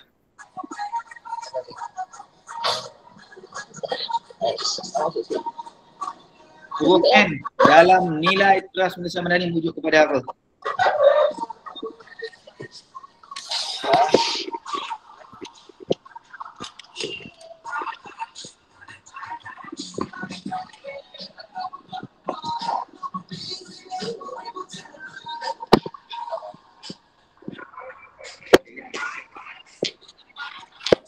Maka jawapan yang sebenar N itu adalah merujuk kepada keyakinan. Ramai yang meletakkan N itu dalam nilai murni. Macam saya katakan tadi, apa falsafahnya yang kita nak bawa ke arah sedia ada ini, mudahnya apa? Maksud saya lah kan, dalam pengamalan kita ataupun kita nak tunjukkan teori ke realitinya. Apa realitinya? Realiti yang sekarang ini, asal utama negara dia bawa gagasan ni lah, Malaysia Madani kan. Maka dalam buku negara tadi yang kita nak bawa ni, Madani ni maksud yang saya katakan tadi kan, maju daripada fikir dia, pemikiran dia, kebendaan dan kerohanian. Tiga benda ni lah, dalam ketiga benda ni. N yang dirujuk kat sini keyakinan. Macam Coach Kamal cakap tadi, asalnya dia ada skrip asal lah dalam bahasa Inggeris, skrip. Semua akronimnya tu memang betul dah, SCRIPT. Tapi bila dasar utama negara tak boleh keluarkan dalam bahasa Inggeris, kita keluarkan dalam bahasa Melayu. Kalau tidak kan netizen kecam kan, macam mana dasar utama negara keluar dalam bahasa Inggeris. Sedangkan kita martabatkan atau perkara 152 bahasa Melayu, bahasa kebangsaan, maka kita keluarkan Madani. Itu yang dia jadi macam scramble sikit kan. Kenapa N tu keyakinan pula, kenapa tak K? Sebab keyakinan tu kalau bahasa Inggerisnya trust. Memang skrip yang saya dah maklumkan tadi, script for a better Malaysia, naskah asal. Kemudian kita keluarkan yang ini. Maka N yang itu adalah merujukkan kepada keyakinan. Kemudian ada yang lain-lain lah, kawan-kawan yang lain menjawab nekat, yang ramai jawab nilai murni. So N yang kita rujuk ni adalah keyakinan. Maka keyakinan kita ni, kalau tahap-tahap keyakinan ini masing-masing ada tahap-tahapnya kan. Kadang-kadang kita yakin apabila kita dengar sesuatu. Dia panggil ilmu yakin kan. Biasanya kita dengar sesuatu, kita dapat cikgu ajar kita api tu panas. Kita yakin api tu panas. Macam mana you tahu you yakin api tu panas? Cikgu ajar api tu panas. Oh okey. Tahap yang kedua kita panggil dia adalah ainul yakin. Kita lihat Satu hari datang program dekat tempat kami di pusat latihan lah, contoh datang pelajar-pelajar daripada subjek ini hadir ke kursus yang kami anjurkan. Tiba-tiba sampai kita ada survival camp, anda kena masak sendiri dan sebagainya, berkemah. Tiba-tiba ternampak kawan itu tengah nak hidupkan api, tangan kawan tu terkena api. Kan, terkena api sakit. Sakit kan? Nampak depan mata. Tahap keyakinan anda dah mula berubah. Bukan dah berubah, maksudnya lebih tinggi sikit lah tahapnya. Oh betul, api tu panas. Kan? Api tu panas ke? Betul, aku nampak kawan aku tu kena kan. Kawan kita kena, api tu memang panas weh, dia kena api. Esoknya kita ditugaskan lah, contoh kan. Esoknya kita ditugaskan untuk buat sarapan pagi. Tiba-tiba anda pula, tangan sendiri kena api. Dan anda merasai sendiri. Maka keyakinan api itu panas adalah berbeza-beza setiap orang. Ada yang ilmu yakin mendengar, benda tu hanya mendengar, ada yang nampak depan mata, bukan dia. Dan yang ketiga, dia sendiri merasai. Yang itu kita panggil hakul yakin. Kan, keyakinan-keyakinan orang berbeza-beza. Samalah dalam konteks kita ini. Menyediakan, ramai di luar sana sekarang defisit trust lah. Keyakinan kepada kerajaan yang sedia ada, penguatkuasaan apa semua berlaku. Sama macam mana keyakinan-keyakinan rakyat dan sebagainya. Maka dalam keadaan-keadaan inilah yang perlu ditunjukkan kepada rakyat, kerajaan ini masih boleh berfungsi dengan baik. Itu sebab ketua negara, kita ada ketua negara. Sistem kita ni demokrasi berparlimen, raja berperlembagaan. Itu sebab rukun negara tu, dia core dia trust. Dalam trust tu ada sistem dia. Apa sistemnya? Demokrasi berparlimen, raja perlembagaan. Itu sebab kita letak kesetiaan kepada raja dan negara. Setia kita hanya pada raja dan negara. Masa lepas ideologi kebangsaan ini dibuat, kita mengajak rakyat yang setia kita ni bukan kepada pemimpin-pemimpin politik semata-mata. Anda mesti setia pada ketua negara tu, iaitu raja dan juga negara. Selepas peristiwa 13 Mei itulah. Kalau tidak, masing-masing pegang kepada ideologi politik semata-mata yang tinggi. Sedangkan itu tak tinggi. Baik, scoreboard. Okay, macam-macam. Nama Amirah Zira Papa Zola. Wah, Papa Zola ada dah watak naik di dalam scoreboard. Papa Zola ada. Mama Zila tak ada lagi Mama Zila.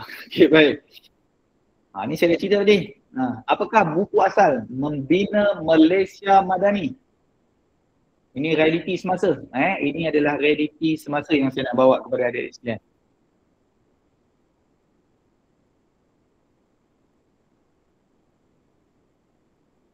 Baik.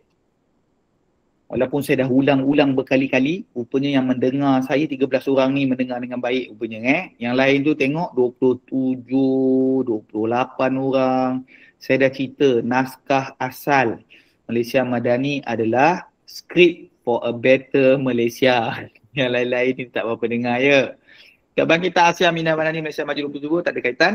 Macam saya ulang, saya emphasize balik, kita punya reality, teori. Malaysia Madani yang hukum negara yang kita angkat tangan itu dibawa dalam konteks gagasan Malaysia Madani ini adalah Script for a Better Malaysia. Sustainability, care and compassion, respect, innovation, prosperity and trust. Kita ada 6 lah nilai trust. Yang mana realiti yang kita nak bawa daripada falsafah hukum negara. Baik, terus. Nampaknya Papa Zola, Zira. Watak lain tak ada watak kacak semua tak ada Okay. Berikut merupakan perkara yang benar berkaitan perlembagaan persekutuan.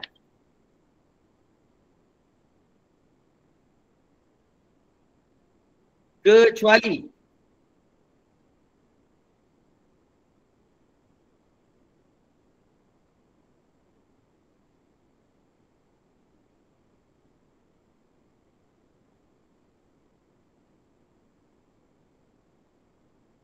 kecuali jawapannya tidak boleh dipinda. Itu jawapan yang tak betul. Dia boleh dipinda. Baik, perlembagaan persekutuan adalah undang-undang tertinggi negara. Betul. Dia ada 15 bahagian. Betul. Dia ada 183 perkara. Betul. Dia ada 13 jadual. Betul. Tidak boleh dipinda tu tak betul. Dia boleh dipinda. Syarat nak pinda dia macam-macam lah. Ada syaratnya, dia perlu dapat perkara-perkara yang ada 183 tu, ada beberapa perkara yang boleh pinda dengan simple majority ataupun majoriti mudah parlimen, ataupun ada yang perlukan 2/3 majoriti. Ada pula yang nak pindah mesti dapat persetujuan Majlis Raja-Raja Melayu. Termasuklah dengan TYT di Sabah, Sarawak, Pulau Pinang, Melaka, contoh Maka perkara-perkara ni boleh dipindah. Dia undang-undang tertinggi negara, tapi bukanlah dia tak boleh dipindah. Yang tak boleh dipindah ni Quran dan hadis lah tuan-tuan. Bagi orang Melayu Islam tahulah Muslimnya kan. Perkara ni boleh pindah. Tapi cara nak pindah dia ada prosesnya lah. Baik, scoreboard kita lihat. Usman, Papa Zola, Amira, Lolok, Zira. Okey.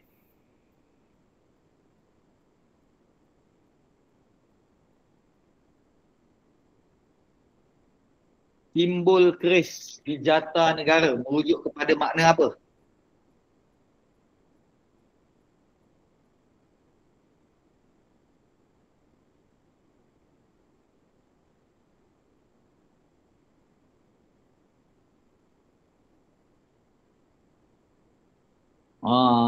Memang kena ambil subjek ni falsafah dan isu-isu semasa. Baik. Jata negara ni adalah melambangkan simbol lah, simbol persekutuan Malaysia ataupun simbol kebersamaan kita sebagai rakyat. Kalau main bola ni tuan-tuan pakai jersey tu lambang di dada lah. Satu semangat yang kita bawa lah kalau semangat bolanya kalau Malaysia. Tapi kalau negara kita, kerajaan ini, kalau kami sebagai penjawat awam pakai jata negara ni ada satu makna lah, satu simbolik kerajaan Malaysia sangat tinggi lah Maka jawapan keris itu adalah melambangkan, ramai jawab 9 rukun negara, ramai yang paling jawab negara-negara Melayu Bersekutu lah, dia tembak je Baik, keris ini adalah melambangkan negeri-negeri Melayu tidak bersekutu. Apakah negeri-negerinya? Adalah Kelantan, Terengganu, Perlis, Kedah dan Johor. Negeri-negeri Melayu tak bersekutu. Ada sejarah yang panjang 1895 lah, jata negara yang pertama adalah jata bagi negeri-negeri Melayu bersekutu. Pada waktu itu negeri-negeri Melayu bersekutu adalah Pahang, Perak, Negeri Selangor dan juga Negeri Sembilan. Yang sekarang ni jatanya dah berevolusi, dia digambarkan dengan warna yang di bawah keris tu, merah, hitam, putih, kuning. Yang ini pun samalah khusus kalau kami harap sangat pelajar-pelajar UiTM lah khususnya, lagi-lagi yang dah mengambil subjek falsafah dan isu semasa ni, jangan salah. Kalau anda membuat sesuatu program, event dan sebagainya, ialah kadang-kadang nak letakkan jata sebagai merchandise, sebagai bawa nak cetak di baju dan sebagainya, jangan pilih jata negara yang salah. Kami tengah bawa jelajah untuk betulkan yang biasa dan biasakan yang betul. Di internet kalau kita Google image cari jata negara ni, banyak jata yang salah. Antara contoh jata yang salah, cuba tengok rimau tu kan. Rimau ni telinga dia putih dan misai dia putih, adik-adik.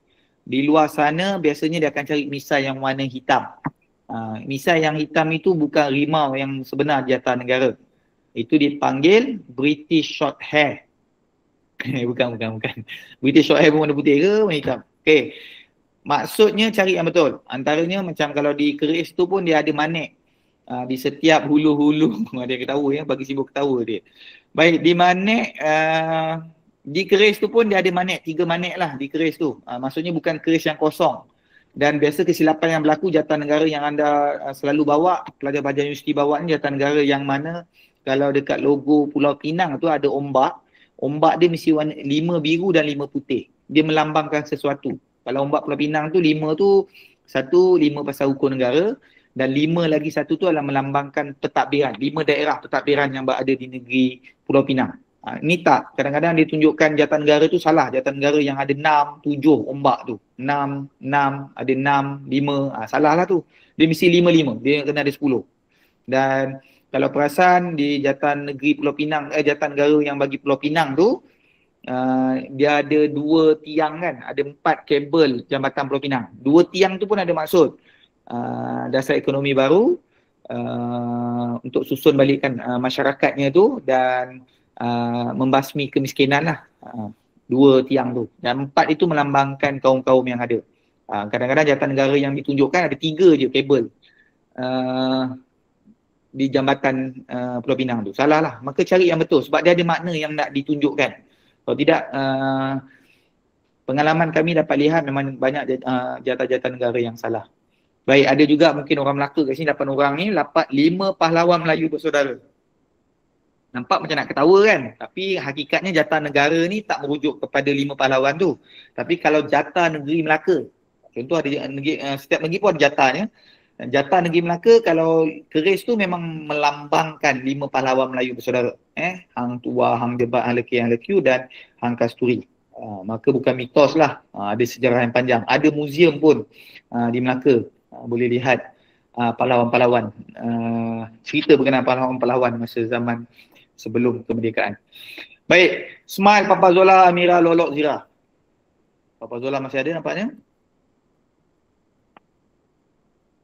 Okey, seterusnya. Realiti semasa. Berikut merupakan inisiatif Kerajaan Malaysia Madani yang benar. Kecuali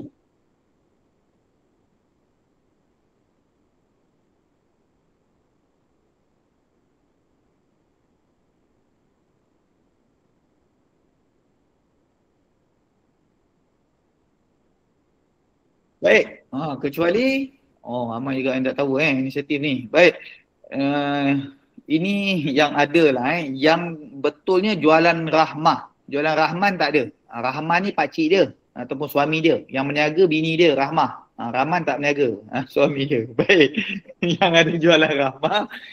Baik, inisiatif yang ada ni mungkin Payung Rahmah yang adik-adik pernah dengar Payung Rahmah. Dalam Payung Rahmah tu dia ada macam-macam lah. Dia ada bakul ramah, menu ramah. Mungkin kat UiTM mungkin ada juga nanti.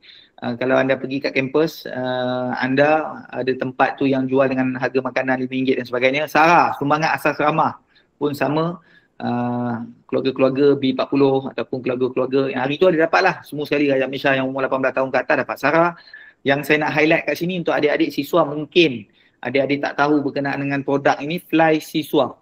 Contoh adik-adik kalau orang Sabah dan juga Sarawak belajar di UiTM di Semenanjung. Adik-adik layak untuk apply, dapatkan voucher RM400 untuk flight kapal terbang. Yang mana daripada MAS, Malindo, Batik Air dan Air Asia. MAS, Batik Air dan Air Asia. Nanti type lah kat Google tu Fly Siswa. Nanti dia akan bawa adik-adik pergi landing page bawah Kementerian Pengangkutan, boleh isi.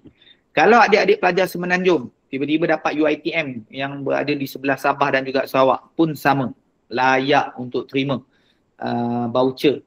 Dulu RM400 lah, sekarang saya tak ingat, tapi saya rasa RM400 lagi. Voucher untuk tiket flight. Sama ada di UiTM, sekarang UiTM lah, tak kisah, dia buka ni semua kepada matrikulasi, UiTM, IPG, pelajar-pelajar yang berdaftar yang dapat pengajian di peringkat tertinggi dalam peringkat di alam universiti ataupun tertiary education, layak untuk dapat dalam Fly Siswa. Okay, seterusnya kita lihat scoreboard. Darwin, Darwin ada watak baru. Amira, Papa Zola, Zira, Lolok. Online kalau bersemuka kita nak bagi hadiah kan. Kalau bersemuka tu bolehlah panggil naik atas pentas bagi hadiah kan. Nak kena post ke hadiah ni macam mana? Kita ada merchandise AKM yang cantik tau. Baik, siapakah nama yang di Pertuan Agong ke-17? Kita tak tanya yang ke-18, kita tanya yang ke-17. Agak-agak yang 17.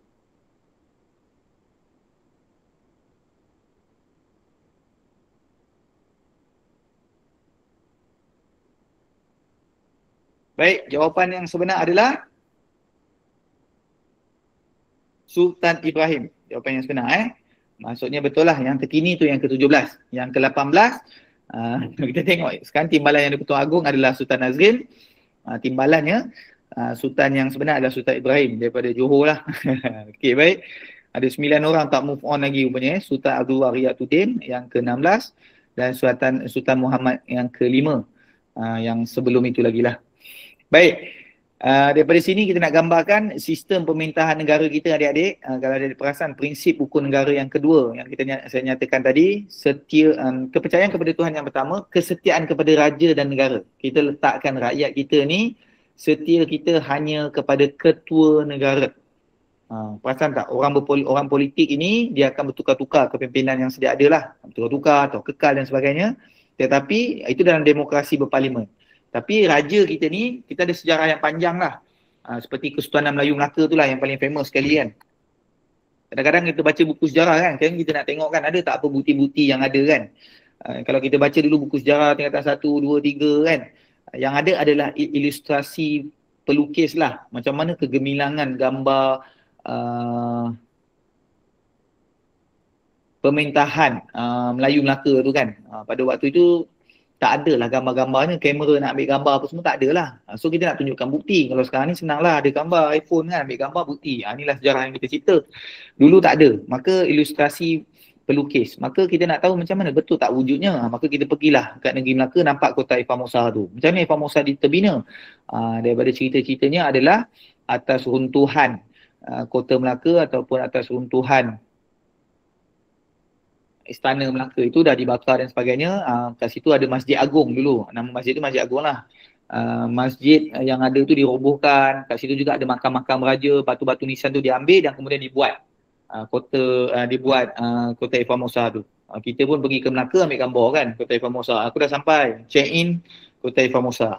Tapi kota Formosa yang dibuat itu adalah daripada batu-batu runtuhan peperangan tersebut lah. Itu bukti yang ada lah yang kita nak tunjukkan. Ataupun apa bukti yang ada lagi, adik-adik boleh pergi Muzium Negara ataupun di Muzium Melaka tu nak tunjukkan ketua negara kita ni, sistem kita ni dulu monarki, full monarki lah sistemnya. Sebelum kita wujud hukum negara ni dan sebagainya, sistem ni berolah, berevolusi, dia ada sejarahnya. Kita ada ketua negara, dulu kita ni raja dan rakyat. Sistem eksekutifnya, sistem ketenteraannya, sistem kutip cukainya, sistem jenayah ataupun nak menghukum penjenayah dan sebagainya, semua mesti di istana masa zaman tu lah. Dan semua berlakunya atas keputusan-keputusan raja tersebut dan rakyatnya lah. Tapi kita dah berevolusi, datang penjajah kan, datang Portugis, datang Belanda, datang Inggeris, datang Jepun, datang komunis kejap, lepas tu datang balik Inggeris. Lamalah 446 tahun kita dijajah itu, sistem kita bertukar. Daripada full monarki dah bertukar. Raja yang ada kuasa penuh macam Sri Paduka yang Tuan Agong ini, dia tak boleh sesuka hati jalankan fungsinya, dia mesti ada perlembagaan yang ikutnya. Maka selagi dia patuh pada perlembagaan, selagi itu kita berikan setianya, dia menjalankan fungsinya dengan baiklah. Maka sekarang ni adalah Sultan Ibrahim lah ketua negara kita. Negara kita dalam keadaan yang baik dan aman sebab kita ada dua sistem lah. Kalau perasan kan, demokrasi, berparlimen, raja, perlembagaan. Demokrasi, ada parlimen, ada raja, ada perlembagaan. Keempat-empat komponen itu menyokong antara satu sama lain. Baik, di Amirah Papa Zola Zira dan Olok. Okay, lihat, kita dah terus ke soalan yang terakhir. Berapa orangkah Perdana Menteri Malaysia sekarang? Maksudnya, yang ni disebut PMX ni.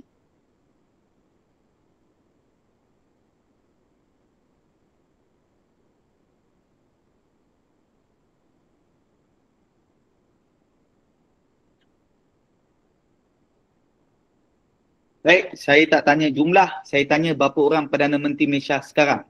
Maka jawapan yang sebenar adalah seorang sahaja. Soalan pun saya tak tanya kan, berapa Perdana Menteri yang sekarang yang ke berapa. Masing-masing confident je yang jawab 10 kan. Dah keluar bantai ikon gelak banyak saya tanya berapa orang Perdana Menteri. Kalau saya tanya berapa orang timbalan Perdana Menteri Malaysia, kalau timbalan tu memang ada 2 orang sekarang. Tapi kalau saya tanya berapa orang Perdana Menteri, seorang je lah tuan-tuan. Perdana Menteri Malaysia sekarang memang ada seorang. Kalau jumlah ada. Yang seakan-akan bijak sikit ada 4 orang ni. 4 orang ni memang seakan-akan bijak.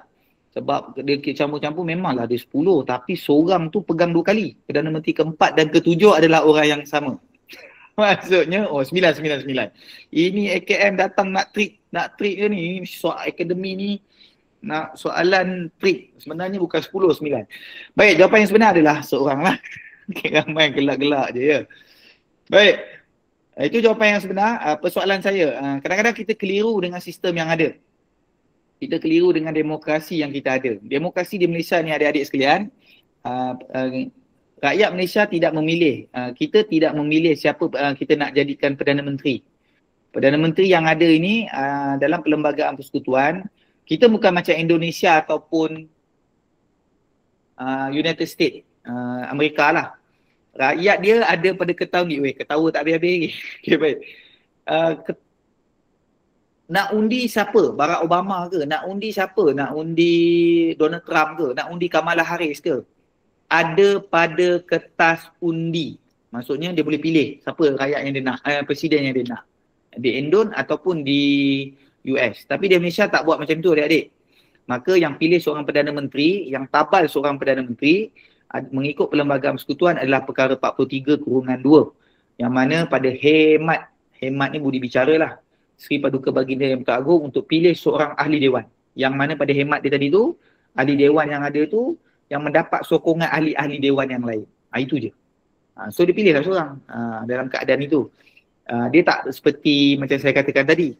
Maka yang apabila seorang agung atau ketua negara dah pilih seorang ketua eksekutif kerajaan persekutuan, itu sebab taat setia kita kan dalam ideologi kebangsaan hukum negara tu setia pada raja dan negara.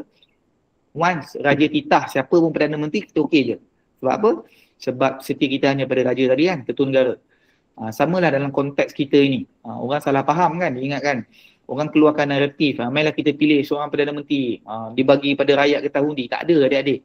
Demokrasi berparlimen yang ada dalam sistem negara kita ini, kita hanya pilih pemimpin di kawasan DUN kita, pemimpin di peringkat negeri dan pemimpin di kawasan parlimen. Kemudian orang yang kita pilih itu dia ada hak dia pula dah. Hak kita dah jalan tanggungjawab kita dah.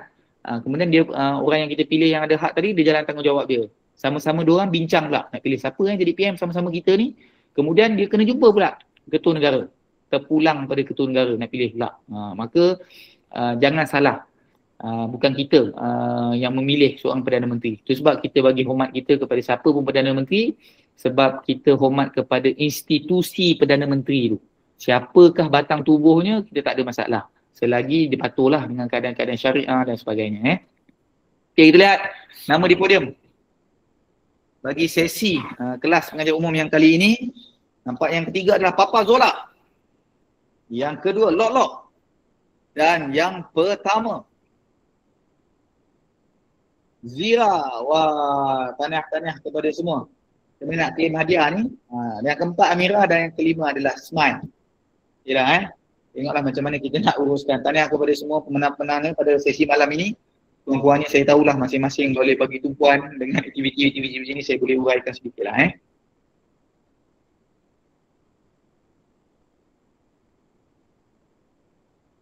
Okay.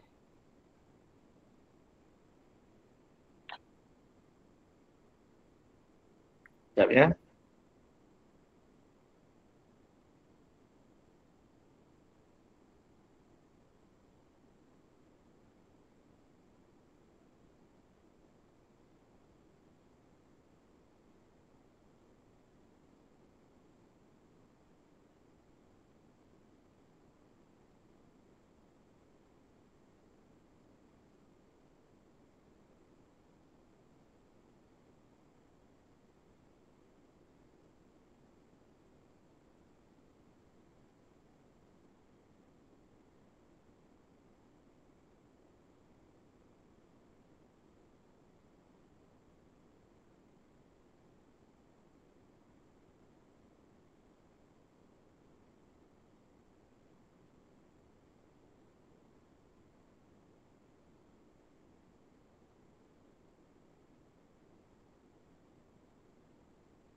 Cik Kamal silent. Oh, okey, baik, tak dengar. Nasib baik, mic mute. Okey, baik. Dalam keadaan yang tadi adik-adik menyatakan melaksanakan aktiviti kahut tadi, perasan atau tidak, adik-adik perlu dalam keadaan cepat dan tepat. Bila nama-nama adik-adik cepat dan jawab dengan tepat, maka kehidupan adik-adik akan dapat nama berada di podium lah. Kalau dia cepat tapi jawapan salah pun agak suka, tapi kalau dia lambat, lepas tu jawapan salah lagi lah. Tapi kalau lambat jawapan tepat pun suka juga. Cepat dan tepat. Dunia sekarang ini memang seperti itu. Perasan atau tidak, dunia sekarang ini memang perlu cepat dan tepat. Kalau adik-adik dalam keadaan yang cepat tapi ataupun dalam keadaan yang cepat tapi benda tu salah, maka kita panggil dia penat kan. Kuadran dia tu penat. Dia cepat nak buat. Tapi benda tu yang kau buat ni, misi kau, objektif yang kau buat ni tak betul. Ataupun hasil kerja yang kau buat tu tak betul. Hanya nak cepat, terburu-buru, penat buat tu. Tapi cuba tengok. Kalau dia dah tahu, dia tepat, dia tahu dia analisis tu dengan baik tapi lambat bagi maklumat. dia jadi kelat. Macam kita lah sekarang ni kan dengan musim banjir di Kuantan, Pahang contoh kan, kita dah tahu dah orang banjir susah pergi kumpul dekat tempat pasca bencana, tapi keadaannya apa jadi? Kita tahu dah kena tunggu sekejap lah air surut, tunggu ni kan, orang tu tengah berlapar, dia tahu kita perlukan, dia orang tahu kita perlukan asasi, makanan asasi dan sebagainya kan, beras dan macam-macam lagi lah keperluan itu. Kita lambat 3-4 hari pun kita datang, cuba tengok wajah mereka, kelat adik-adik. Kita dah tahu dah dia orang susah, tapi kita lambat datang, wajah pun kelat adik-adik. Tapi kalau dah lah keputusan tu buat salah, lepas tu lambat pula, itu tenat. Dia kelat, penat, tenat. Yang ini memang tenat sangat lah. Tapi dalam hakikat kodran yang sebenar yang kita nak dalam kehidupan adik-adik ni, adik-adik cepat dalam membuat keputusan tapi analisis dengan baik dan tepat dalam menganalisis itu dan cepat menghantarnya dan cepat membuat keputusan dengan betul, maka dia akan jadi orang yang hebat. Maka kita tak nak mahu jadi mahasiswa yang penat, kelat, penat, tapi kita nak jadi mahasiswa yang cukup hebat dalam kodran yang ada. Maka apakah yang kita inginkan dalam keadaan yang itu, keputusan-keputusan yang kita buat dengan teknologi yang ada ni dalam post normal time lah kita panggil. Mungkin itu dalam subjek yang lain nanti ataupun dalam pertemuan kita pada masa akan datang, mungkin boleh kongsikan berkenaan dengan post normal time dalam pasca normal ini. Dengan teori-teorinya, bagaimana konsep ataupun teori 3S, 4S, 3C ini, yang mana kompleksiti, contradiction dan juga chaos yang berlaku. Tak dapat elak. Perkara ini memang berlaku dalam kehidupan adik-adik. Dalam dunia pasca normal ini. Maka apa yang kita inginkan adalah keharmonian, pembangunan dan kemajuan dan juga warisan yang berkekalan lah. Yang ini sangat-sangat, ada slide ke? Nampak slide? Tak nampak Ada slide keluar? Tak keluar? Kejap, saya tunjuk slide kejap.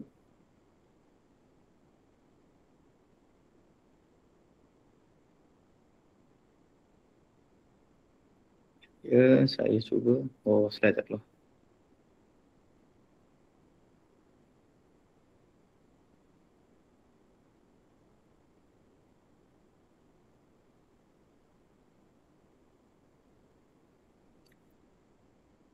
Okey, apa yang kita inginkan yang seperti yang saya katakan tadi, keharmonian, pembangunan dan kemajuan dan warisan berkekalan.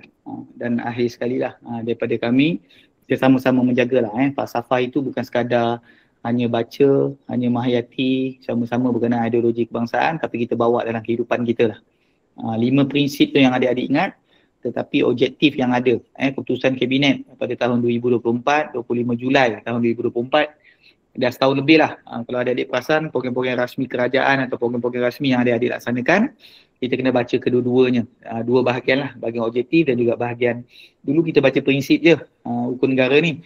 Tapi sekarang kita tak baca prinsip je, kita baca kedua-duanya bahagian dalam hukum negara dan falsafahnya lah.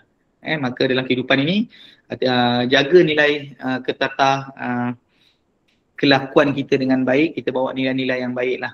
Maka nilai-nilai trust yang saya katakan dalam Madani itu adalah satu nilai-nilai peradaban yang sangat tinggi lah. Maju daripada pemikiran, apa maksudnya adik-adik? Maju pemikiran ni kita bukan third class mentality lah. Dalam falsafah hukum negara yang kita nak bawa first class mentality. Apa contoh third class mentality? Bawa motor pergi UiTM, pergi kampus, nak pergi kuliah, tengah makan es krim, tengah makan-makan kita buang sampah tepi jalan. Itu third class mentality adik-adik. Ataupun bawa kereta kan, makan-makan buang merata tempat. Ataupun nampak traffic light, orang lain semua cukup beratur, kau datang-datang tak bagi signal, kau potong. Ataupun masuk dekat kiri dan kanan, potong barisan. Ataupun beratur tengah panjang elok, nak ambil makanan queue, kau potong barisan. Contoh, itu semua third class mentality. Nak belok selekoh kiri dan kanan, tak pasang signal, itu pun third class mentality. Itu contoh-contoh mudah. Maka kita tak macam itulah. Tapi di Malaysia tak ada adik-adik sekarang. Dulu mungkin ada 60-an, 70-an, kita tak ada sutu tandas yang betul dan sebagainya. Untuk pengetahuan semua, di negara-negara lain masih ada. Negara kita nak buang air, nak buang, nak membuang, kita ada tandas yang proper untuk pergi dan tak adalah kita nak pergi buang kat tepi jalan dan sebagainya kan. Tapi negara lain kalau adik-adik pergi, masih ada. Negara-negara itu kat tepi pantai pun dia boleh buang macam tu. Contoh. Itu sebab kita nak maju daripada segi pemikiran tadi kan. 3 benda lah, pemikiran, kerohanian dan kebendaan. Bukan semata-mata kebendaan. Kita nak jadi negara maju yang macam Coach Kamal cerita tadi, nak kuasa beli duit pada barang tu tinggi. Semestinya, for sure kita nak benda tu. Tapi bukan semata-mata itu sahaja. Dia misi pemikirannya dan juga misi kerohanian juga. Kita masukkan elemen kerohanian. Masing-masing ada kepercayaan, masing-masing ada agama, maka masing-masing kejar juga elemen bijaksana. Sana tu adalah alam yang selepas hakikat yang sebenar. Baik, itu saja mungkin daripada saya. Sedikit cerita pendek, 1 minit sebelum saya serahkan kepada Ustaz kita, moderator tadi, Ustaz Amar. Ada lagi Ustaz Amar. Pendek, cerita pendeknya, dua sahabat baik, dua binatang ini, anak dan juga kambing, pergi ke mana-mana. Sahabat baik ini cari makan sama-sama. Cuba ada dilihat anak dan kambing ni berinteraksi lah. Sampai sekarang pun mereka berinteraksi, cuma kita tak faham bahasanya lah. Mungkin zaman Nabi Sulaiman dahulu, mereka memahami dengan baik lah. Satu hari anak dan kambing ini bergaduh besar antara satu sama lain. Sampai tahap caci maki, sampai tahap fitnah, sampai tahap benci yang amat sangat. Anak cakap pada diri dia, kambing, kau tunggulah kambing, aku nak pergi jumpa dengan singa. Tanpa buang masa, oleh kerana dah bergaduh besar sangat, anak melompat-lompat pergi jumpa singa. Sampai jumpa singa, dia kata, singa, aku tahu kat mana kambing beristirahat. Okey, tanpa buang masa, singa pun cakap, kau tahu, kau tunjukkan aku. Suara singa kan lain lah sikit. Okey, baik, singa pun ikutlah si anak ini. Sampai di tempat, anak kata, tu ada kambing beristirahat bawah pokok tu. Tanpa buang masa, singa pergi tekamlah kambing selumat-lumatnya. Habis makan kambing, singa tengoklah atas bawah pada anak ni. Apa jadi pada anak? Samalah semua akan jawab. Jawapannya anak pun kena makan, sama-sama kena bahan. Kena faham dua-dua ni. Dua sahabat baik mati pada pemangsa atau musuh dia yang nyata. Apa sebab? Apa ibrah ataupun hukama? Hukama ni ahli bijak pandai lah. Kan hukama. Ahli bijak pandai ni suka menceritakan cerita-cerita teladan macam ni. Dahulu saya pun terlibat dengan sekolah pondok ini. Dia menceritakan ibrahnya apa adik-adik? Hati-hati dengan sifat kebencian. Acap kali sifat benci mengatasi fikir kita yang rasional. Itu sebab Rasulullah suka bawa sifat mawadah, kasih sayang. Itu sebab sifat mawadah kita ini sangat tinggi. Kadang-kadang kan sifat hubungan ukuah kita ni macam-macam ukuah kita ada kan. Jenis-jenis ukuah yang kita ada. So hati-hati dengan sifat itu. Itu sebab sifat kasih sayang itu dia mengatasilah dengan sifat-sifat benci. Kadang-kadang orang bawa cerita macam-macam bukan-bukan, timbul rasa benci, kita mula dah tak percaya kawan kita. Sedangkan guru kita ajar kita keadaan yang baik pun dah mula tak percaya. Ibu bapa kita yang menjaga kita selama ini, contohlah kan.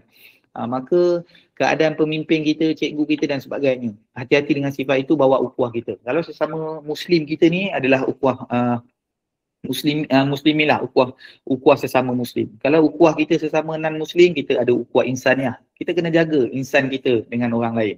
Tetapi ukuah kita dalam menjaga negara ni dia panggil ukuah wataniah, yang jarang orang sebut. Ukuah kita ni macam Madinah nak dibangunkan tadi, yang Muslim dan non-Muslim. Buat Saifah Madinah.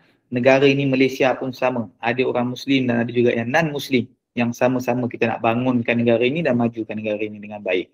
Maka keadaan itulah kita kena sama-sama lah berganding tenaga sama-sama untuk kita bawa negara ini maju ke hadapan. Baik, itu saja mungkin daripada saya, Ustaz Amar. Saya serahkan kembali kepada Ustaz Amar dan moderator. Okey, terima kasih kepada Coach Kamal atas perkongsian yang begitu bermakna sekali lah kepada kita kan, khususnya berkaitan dengan rukun negara lah.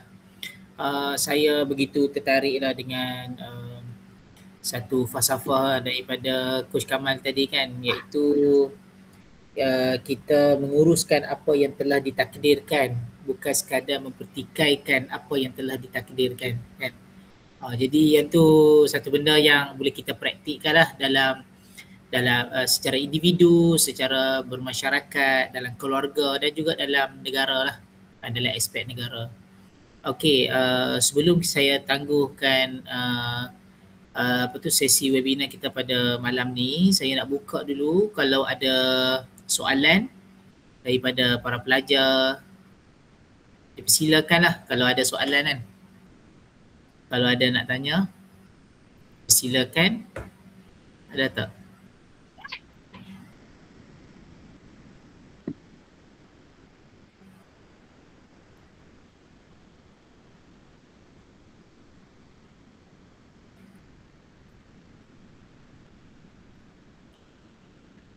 Mungkin saya bagi warm up sikit lah kan soalan.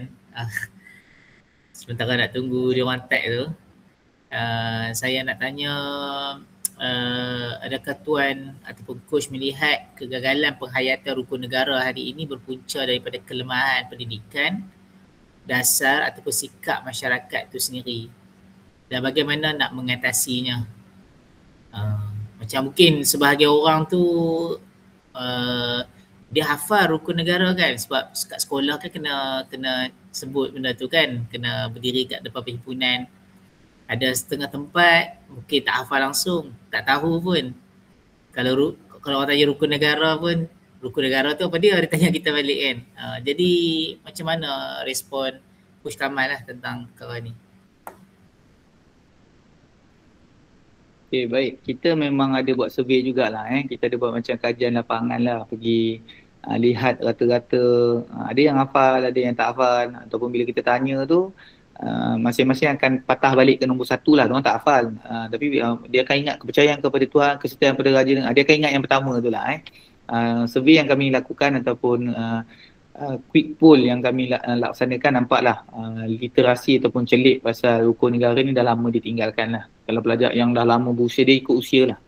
Kalau generasi Z ataupun generasi yang ini memang mereka di alam persekolahan lagi ataupun lepas alam persekolahan memang hafal lah.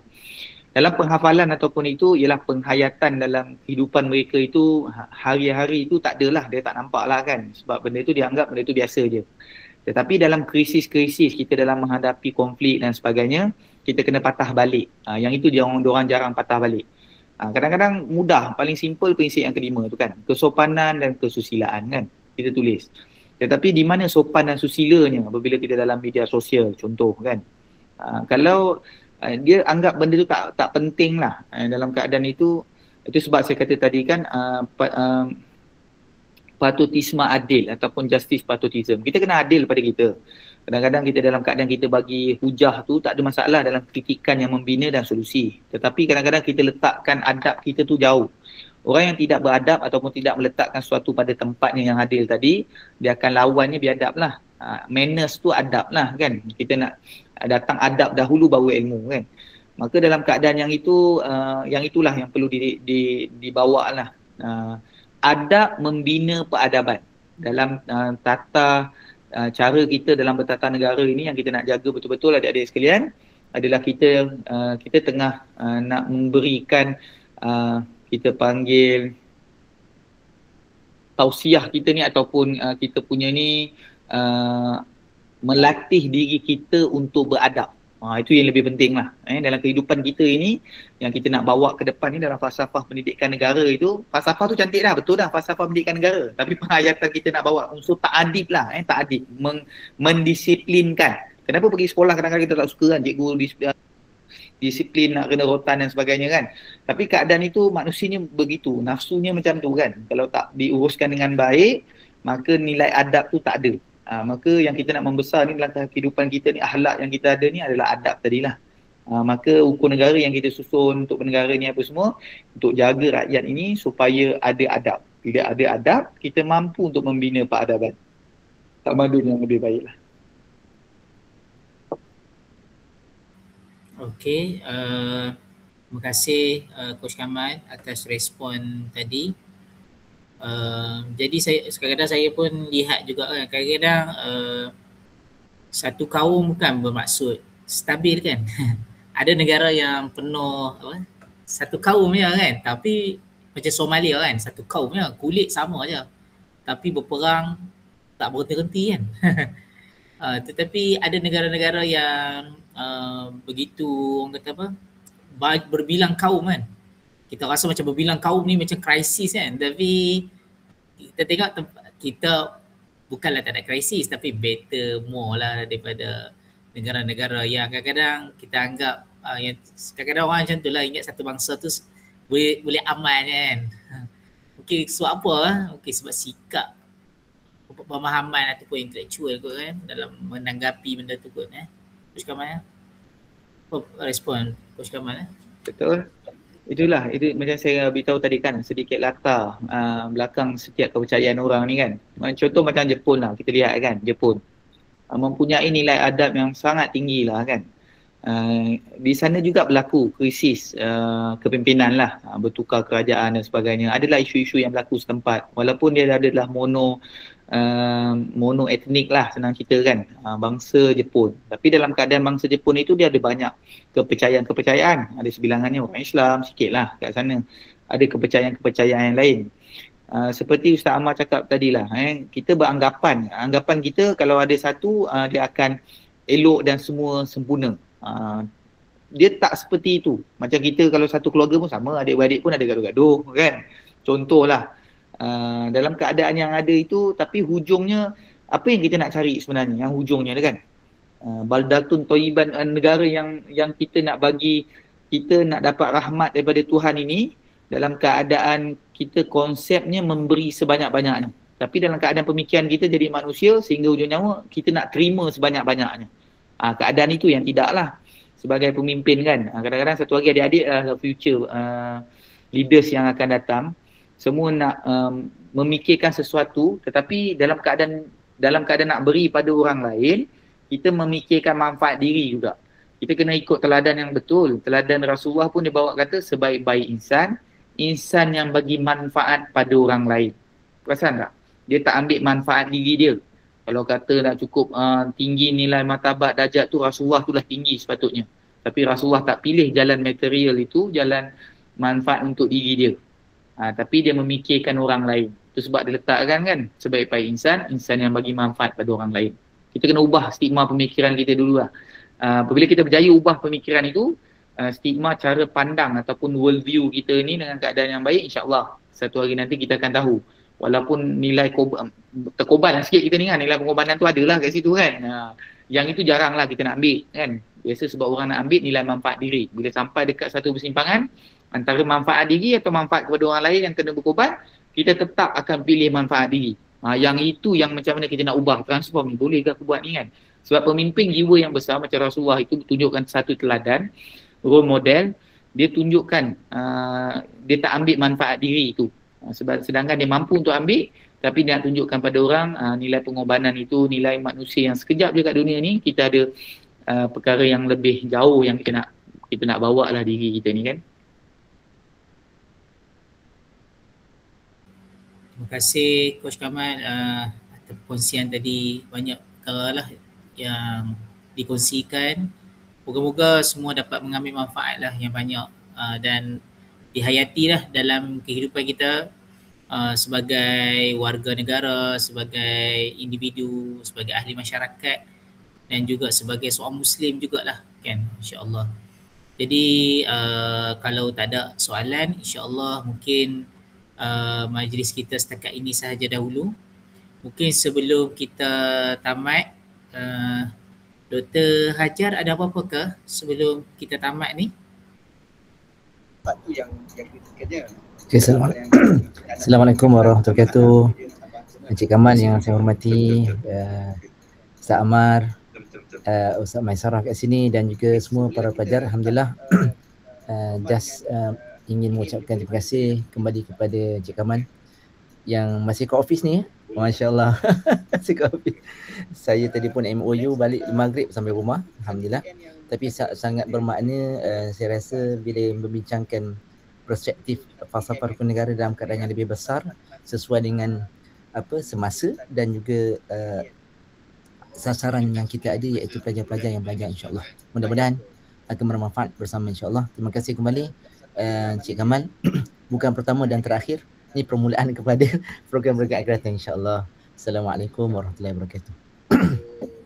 Waalaikumsalam warahmatullahi wabarakatuh. Terima kasih kepada Dr. Hajar sebagai ketua projek lah untuk program kali ini. Jadi saya nak ucapkan terima kasih kepada Coach Kamal, kepada semua pensyarah-pensyarah yang terlibat dan juga kepada para pelajar yang memberi komitmen lah sampai 10 malam ni. Jadi sebelum kita tangguhkan kelas kita pada hari ini, saya kalau boleh kita buka kamera masing-masing untuk kita tangkap gambar sama-sama lah bersama dengan Coach Kamal. Siapa boleh tolong tangkap gambar?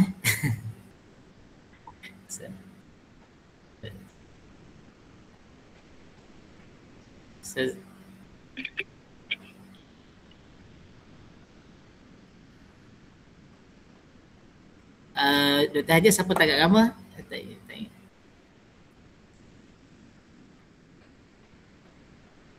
Ustazah Maisarah boleh buka kamera masing-masing tak? Yang mana tak buka kamera boleh buka kamera. Okay, sekejap ya.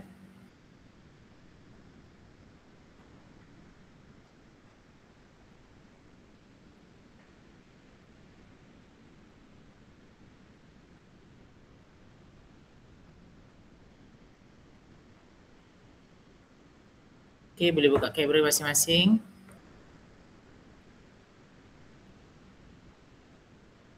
Ustazah Najwa boleh tolong tangkap gambar tak? Boleh tak? Okey, boleh Ustaz. Okey, yang lain-lain boleh buka kamera juga sama-sama sekejap. Dah nak habis dah. Okey, dalam kiraan kita 1, 2, 3. Okey, boleh sekali lagi ke?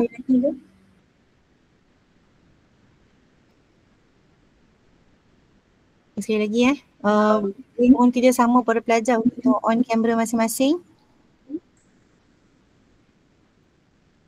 Okey, dalam kiraan 3, 2, 1.